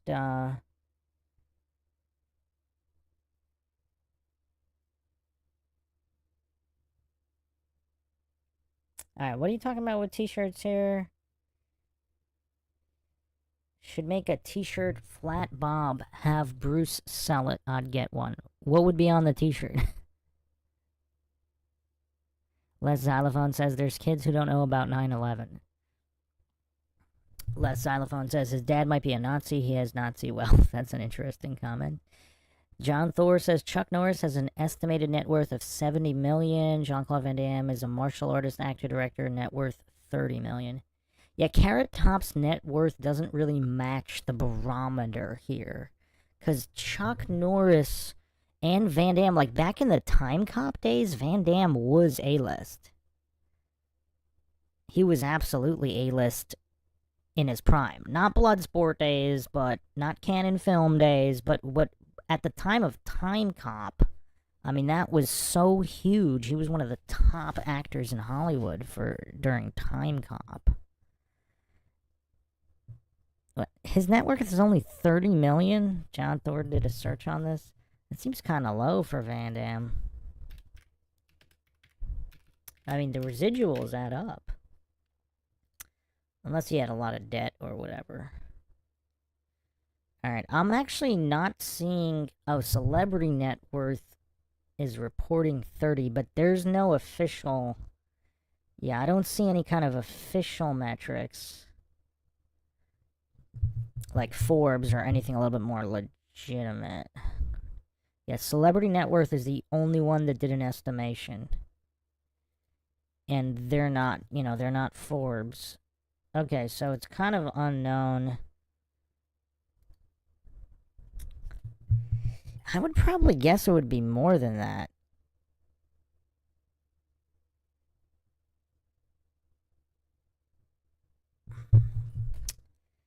I mean, that seems kind of low.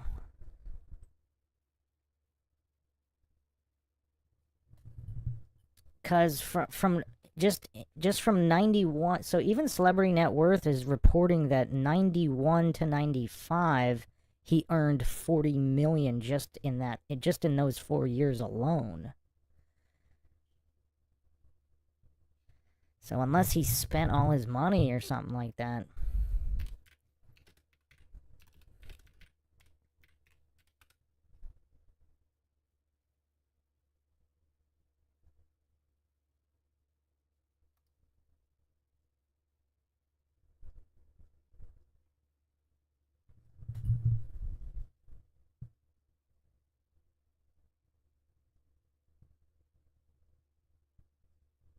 Van Damme also apparently turned down quite a few big movies.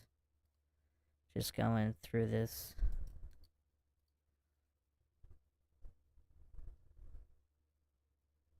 Alright, hold on. I have an interesting article here that that seems par for the course here. Hold on a second.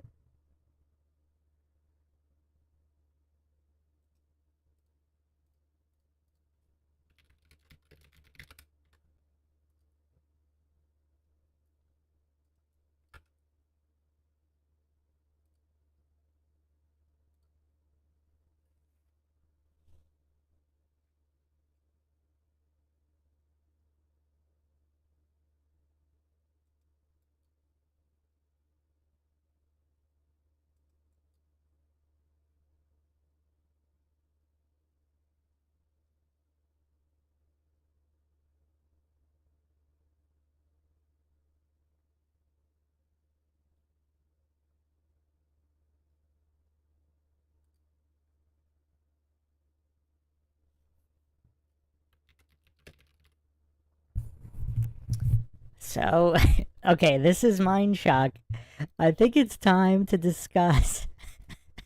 It's time to discuss what the Donald's favorite movie is. Does anybody want to take a guess? Does anybody want to take a guess what I'm about to pull up receipts, my friends. I'm about to put up receipts. Oh man, this is crazy. I actually didn't even know that. Alright, we gotta put up some receipts here.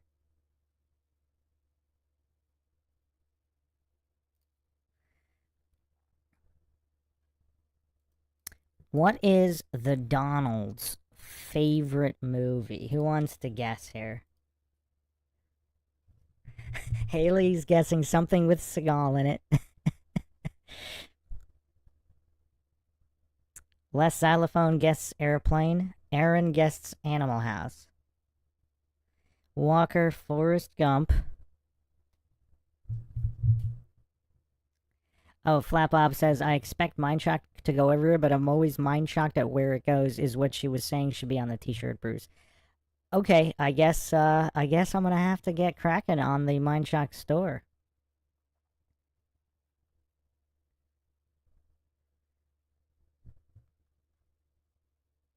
Rune says Terminator.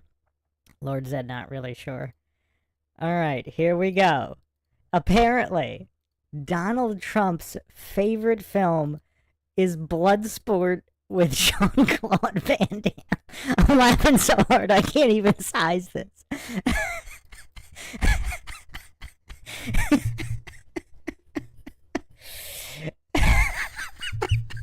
And I can't blame him either. I'm not laughing because I'm blaming him. I mean, it's actually a pretty logical choice if you think about it. I mean, if you, if you think about it, it's a very logical choice. I mean, how many films are actually cinematically superior to the masterpiece known as Bloodsport? I mean, is there something superior to this film? Can anybody name a superior film? I'm about to bring up the receipts, by the way. Lord Zed says, expletive it, I'm voting for him. Well, if I had known this, perhaps I would have registered. Heracles says it's the best movie, the perfect movie, less xylophone, it's a great movie. I mean, I guess there's still time to vote. I don't know. If he had ran on this platform, I mean, who knows what could be accomplished. Dave Scott is surprised it's not Cyborg. Less xylophone says Enter the Dragon. Okay, so some people think Enter the Dragon is a superior film. I would say not. Bruce Lee is the superior martial artist performing in Enter the Dragon, but as a whole film, Enter the Dragon, call me crazy, but it's a little bit slow. And it's, I don't know, like in terms of entertainment value, I mean, it's all Bruce, obviously. The entertainment value is all there. But Bloodsport, I mean, I don't know, maybe the older you are, perhaps you would enjoy the slower pacing of Enter the Dragon. Because I've seen Enter the Dragon probably at least 10 times. The amount of times I've watched Bloodsport, I don't know, it's a lot more than 10. It was on TV almost every day in the 90s. And pretty much everybody watched it when it was on. Alright, who's ready for the receipts here? Rune says Apocalypse Now, Silence of the Lambs, and Red Dragon. Are you kidding me? You think those films are superior to Bloodsport? Really? I mean, those are fine films, no doubt. But Bloodsport's on a whole nother level. Les Xylophone says English dubbed Chinese movies are top. The old school kung fu classics, no doubt, no doubt. There's a lot of solid ones. Now, okay, not just in terms of cinema craft, but entertainment value. Les Xylophone said Bloodsport was like Karate Kid for adults. Okay. Heracles says the Kentucky Fried Movie was better than the original Enter the Dragon. Blasphemy, my friend. Blasphemy. Now, Enter the Dragon is phenomenal, but like a lot of older films, if you just want to have fun watching a movie, I mean, you can have fun watching Enter the Dragon, but the pacing is just not quite what Bloodsport is. Dave Scott says Enter the Dragon is great, but Bloodsport is a better film. Yeah, I mean, there's no question that Bruce Lee is the superior martial artist in film, period, of any films, and it's incredible to watch him on screen and his physical abilities and his acting abilities. But again, to me, the pacing, I mean, Bloodsport has perfect pacing in addition to everything else. It also kind of pumps you up a little bit more, in my opinion, because it's just got that 80s flair. Obviously, Enter the Dragon was 1973. All right, who's ready for the receipt? Les Xylophone says Big Boss was dope, too. Yeah, I actually... Okay, favorite Bruce Lee film? Oh, that would be so tough. That would be incredibly tough. Oh, man, I don't even know if I have a favorite. Okay, what's the Bruce Lee film that I've watched the most amount of times? I kind of like Game of Death, even though it was unfinished. I really like that movie. The concept and everything, and obviously that was the last film he was making before he died. Return of the Dragon was pretty good, too. The fight with Chuck Norris in the Coliseum, that's a fun movie. I mean, they were all good. I mean, Bruce Lee's filmography, just a handful of films, they're all really strong. I mean, I kind of like them all. I've probably seen Fist of Fury the least. Probably the least. But it's still pretty solid. The Kentucky Fried Movie, you're talking about the comedy movie? Let me see the year on this to see if we're talking about the same movie. Oh, the 77 movie. No. Oh, wait. Oh, yes. Wait, is that the one with... Is that the one with... What was that guy's name? Bruce Lee? Oh, no, that's not him. That was Evan Kim. But, yeah, no, I've seen it. Enter the... I mean, it's cheesy, but it's not superior to Enter the Dragon. Yes, it was, Pacquiao. Pacquiao says, They Call Me Bruce was a hard case movie. Yeah, that one was pretty awesome. That one was pretty awesome. Flat Bob says, I'm literally watching Fists of Fury right now. Wait, why are you watching Fists of Fury right now? Is that what you do when you watch when you listen to Mindshock podcast? You put on Bruce Lee movies. I mean, I can't blame you. It's a good companion piece. Okay, so let's get to the receipts here for those who are doubting that the Donald's favorite film is Bloodsport. So, Exhibit A is the New Yorker magazine here, 1997, May 19th, 1997 issue, profiles the Donald. Now, here is the image of this 1997 profile. Give me a second here. This is New Yorker magazine. May 19th, 1997, featuring the Donald. And there are some interesting quotes here. If his favorite comedian was Carrot Top, this would all come full circle. It really would. Hold on, let me look up Donald's favorite comedian, because if it's Carrot Top, oh man. The coincidence would be off the charts here if it truly was Carrot Top. Hold on, let me double check.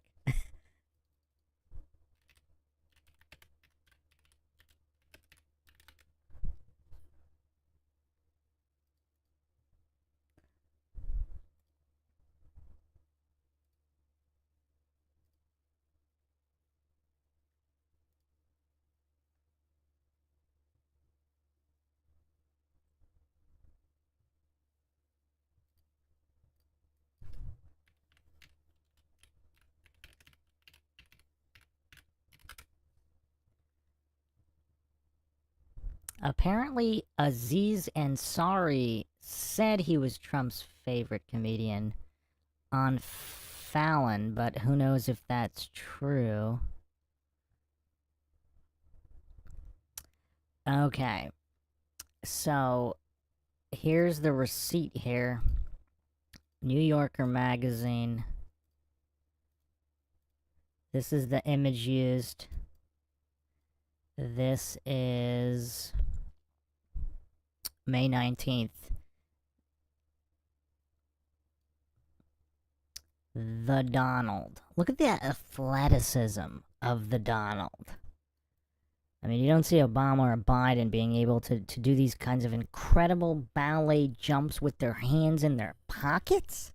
With their hands in their pockets? I mean, that's incredible. Okay, so let me get the quote here for those that are doubting. Okay, so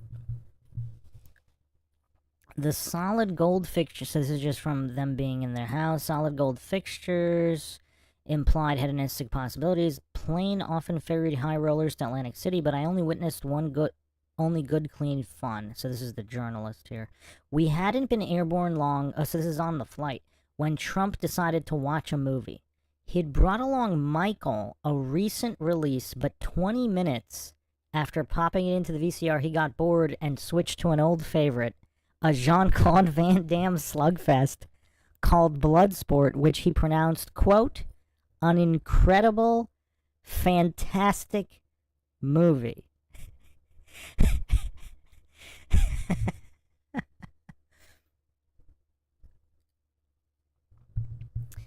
So so they're watching the movie. I laughed. Admit it, you're laughing, Trump shouted. You want to write that Donald Trump was loving this ridiculous Jean-Claude Van Damme movie, but are you willing to put in there that you were loving it too?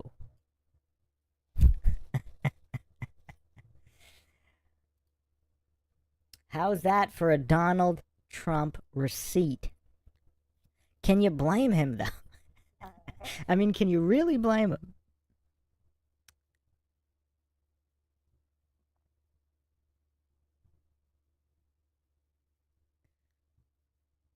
Flat Bob says, no, my uncle has it on, and I was just chilling here watching it and this live stream. You have a cool uncle, my friend.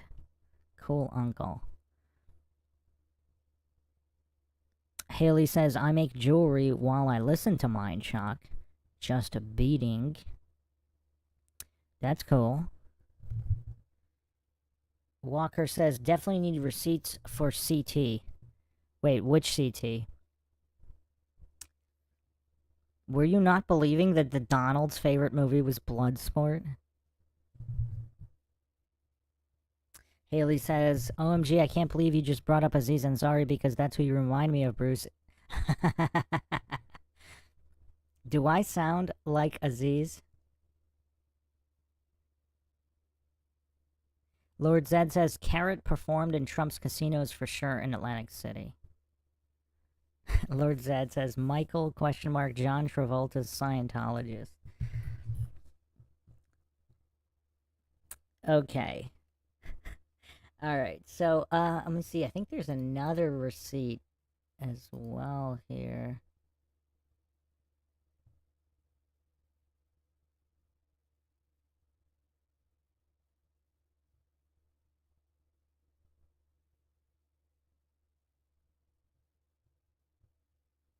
So, okay, there's another receipt here.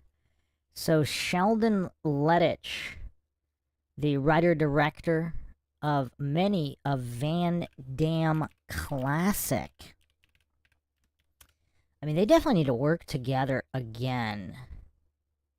So, Sheldon Lettich did Lionheart famously. And by the way, whoever hasn't seen the director's cut of Van Damme's Lionheart, it's pretty solid. It's pretty solid.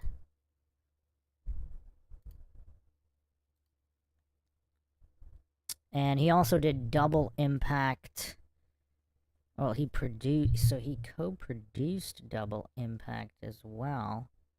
So as director, he directed Double Impact, Only the Strong with Mark Dacascos, which is a favorite for many.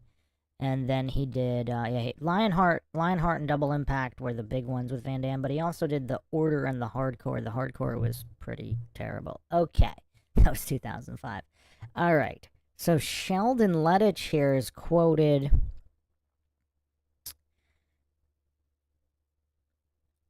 A lot of friends, and he was also the Bloodsport screenwriter, a lot of friends rib me about it all the time. I've got one friend who always says to people, hey, this is my friend Sheldon Lettich. He wrote Donald Trump's favorite movie. Newsweek magazine. So, Newsweek magazine.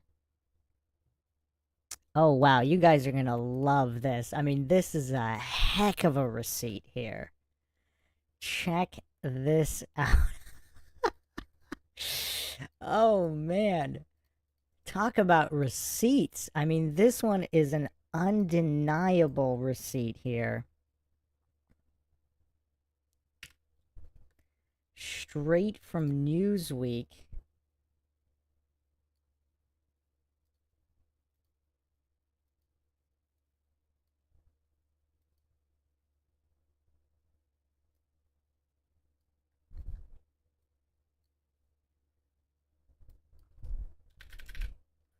So this is February 26th, 2018.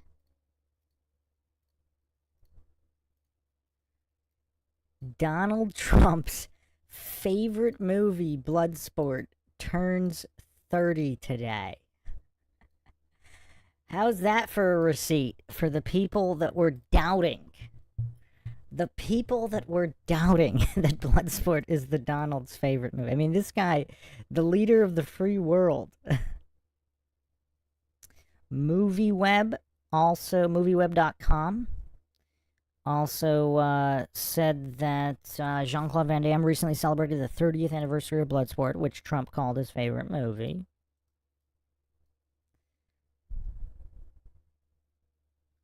And Daily KOS, I'm not even familiar with this site. Yeah, Daily KOS also said something like that. Okay. Oh, wow, there's even more? What?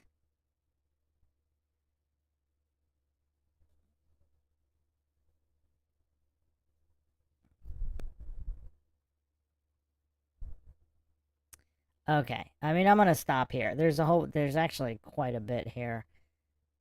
Mel Magazine did a whole write-up of Trump's love of Van Damme's Bloodsport, like an entire article on this with all of these sources. So anyway, oh man, Trump should have ran on this as a platform. He probably would have got a lot more voters. I don't know if he needs enough. Let's do a quick poll on who people think is going to win, in quotations, of course.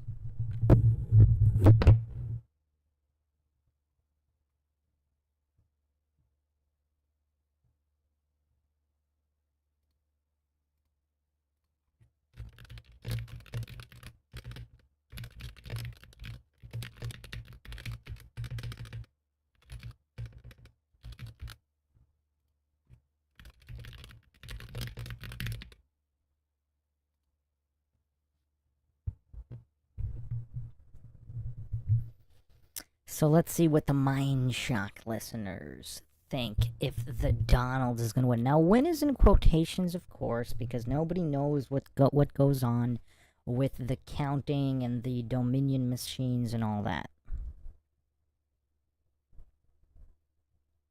Lord Zed says, I'm willing to bet Carrot Top performed in Trump's casinos more than any comedian.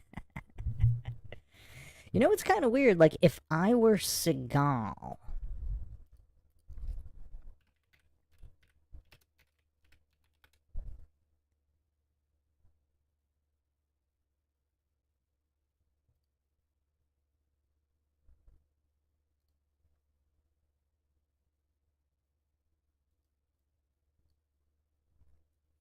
Now, obviously, Steven Seagal and the Donald are quite close.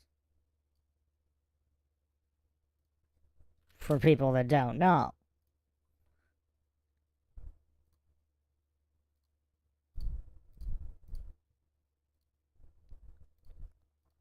If I were Seagal, I would ask the Donald why his favorite film is Bloodsport and not one of Seagal's masterpieces. Because, I mean, these guys go way back. I mean, Seagal and the Donald are the best of buds.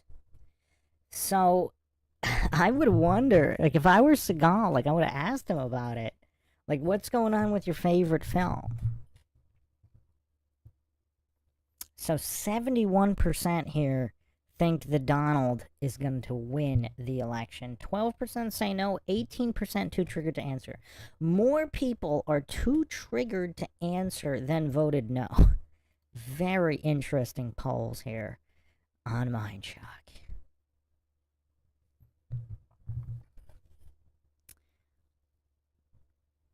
Les Xylophone says he will win, but I don't think the deep state will die quietly. Flat Bob says you should look up the definition of casting a vote actually means. Casting, are we spell casting? I don't know if I've looked this up before. But the first thing that comes to mind is spell casting. So early 17th century, turn the scale. In Latin, votum means a wish or a vow.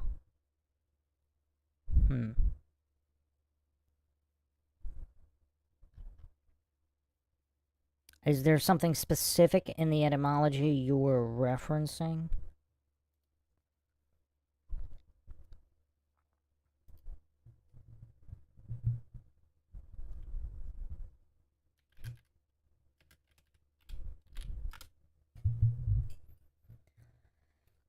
Cast originally means to throw violently, fling or hurl, or to form in a mold. That is from 1200, from 1300. Emit, to give out, to throw to the ground, to shed or throw off, or to calculate, find by reckoning. Chart a course. Very interesting. Vow, vote comes from votum, votus, vovere, to promise or dedicate.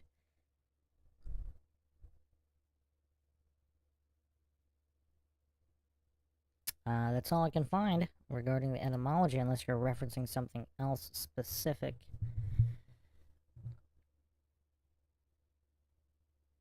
Aaron says, Bruce, do you think the military will step in? In one capacity, if he wins or if he doesn't win.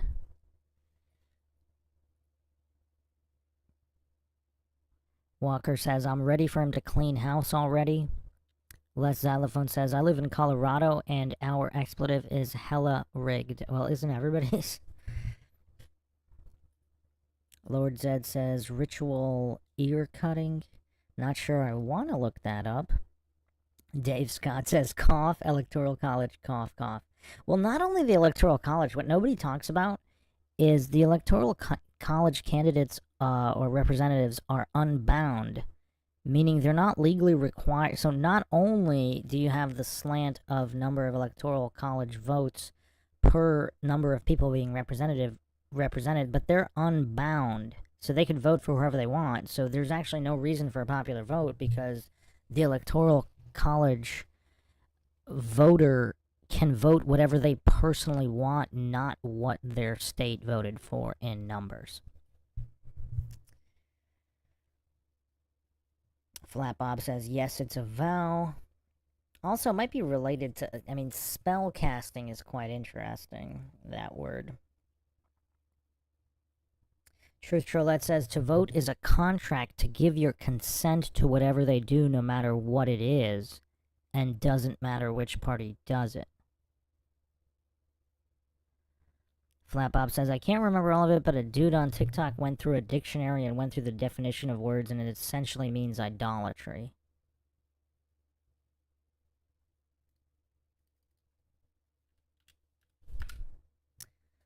A vow is a solemn promise.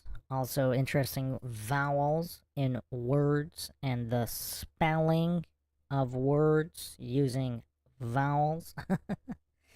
Promise solemnly from 1300. A solemn engagement to devote oneself to a religious order or life. To bind oneself. That's creepy. Votum in Latin, to promise to a god.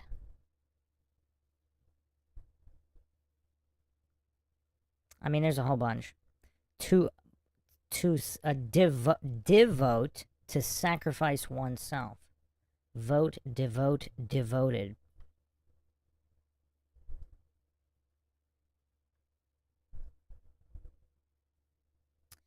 Okay, so Matthew Knight says, Electoral College also represents population, not actual citizens. Well, it doesn't even matter, because those Electoral College representatives, they can vote for whatever they want. So the people's vote's not relevant.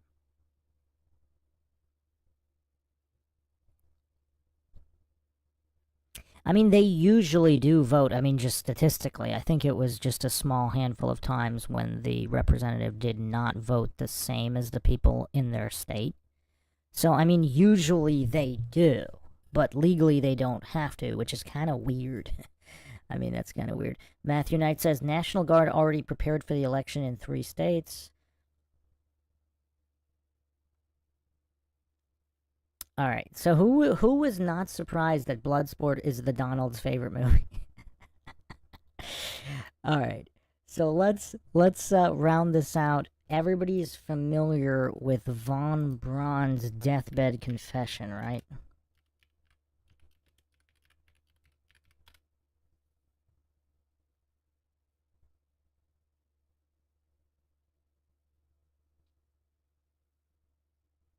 Also, how many people know that in 1998, 3 members of Von Braun's rocket team all died within several days of each other?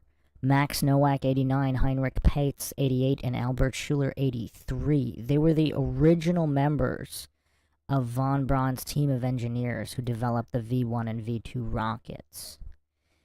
Von Braun himself died in 77. What's curious now, they were old. You have 88 and 89 and 80. I mean, even 83 is kind of old. But they all died within a few days of each other. I mean, that's a little weird. Like, I don't know, man. That's pushing it. That's pushing it. But yeah, his alleged deathbed confession is very, very curious. I should probably do an entire episode on this.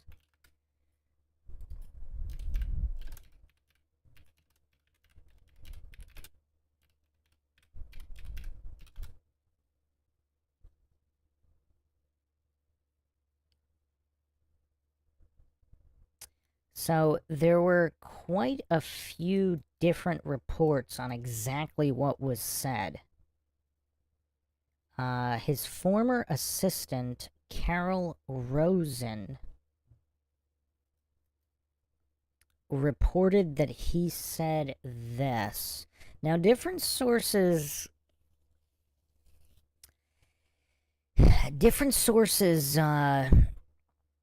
kind of, I guess, paraphrased different ways.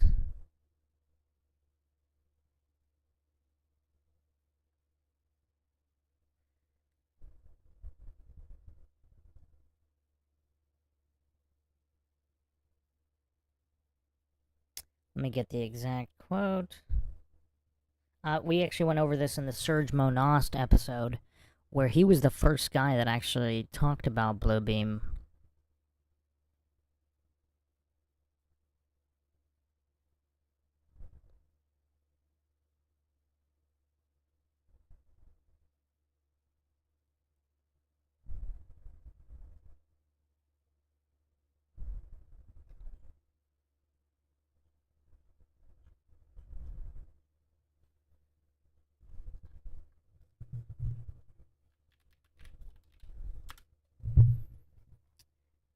A lot of write-ups here. Just give me a second.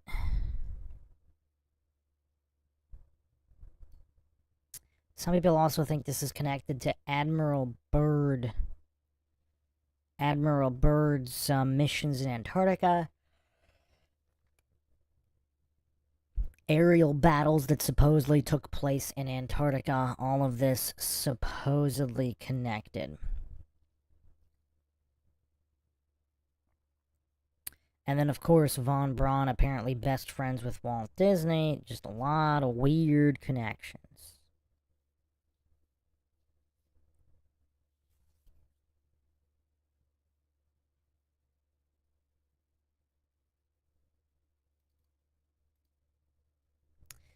Alright, hold on.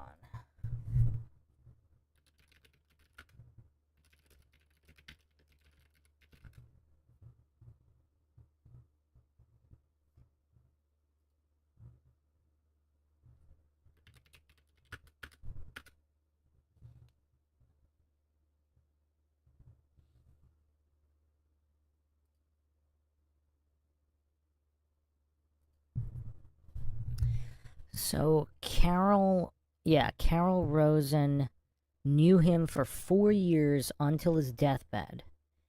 She said that he repeatedly warned that once all other methods of control and manipulation through fear or threat cards, and that's another curiosity, right? Using the word cards, Illuminati card game, have been played by the powers that be, the alien card, quote, the alien card is the final card.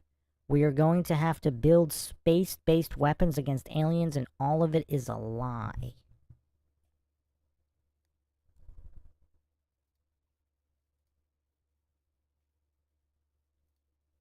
So this is, I don't know if he used the words blue beam, but he says it's all a lie. This is allegedly from his deathbed confession. Von Braun's deathbed confession.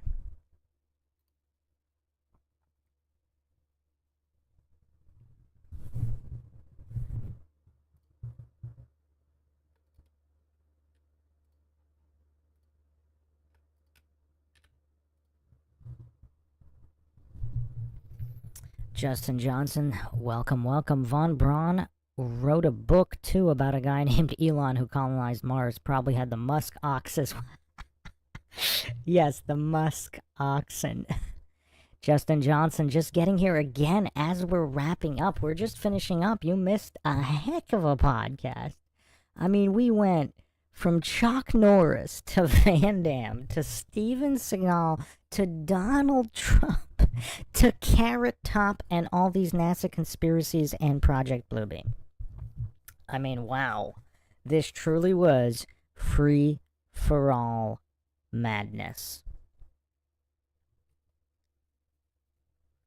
And I will be doing an episode on Von Braun and Bluebeam as well, specifically.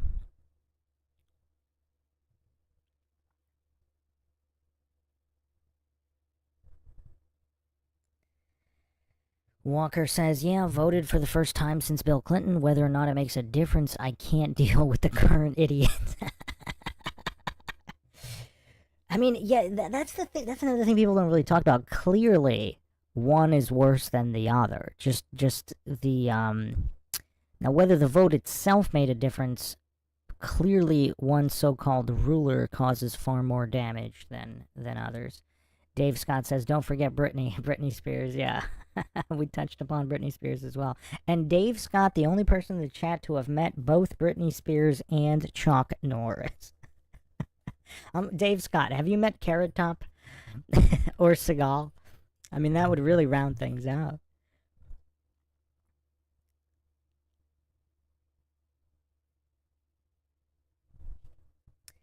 So yeah, plenty more to come. I am going to be doing more of these free-for-all madness shows in addition to all the more specific shows. I'm still kind of tied up with archiving, so that's still going to take a bit of more time, but I'll be doing shows here and there for plenty of fun like we just had. So thanks again, everybody, for joining us for another edition of the Mindshock podcast. If you want to help support Logic and Reason, which is clearly going extinct, you can donate to our PayPal. Just check the link in the description. Make sure to subscribe to the channel, this Bruce Maguire channel. Like and share, Twitter, Facebook, Reddit, Patreon. This is Bruce Maguire signing off. Catch you guys next time.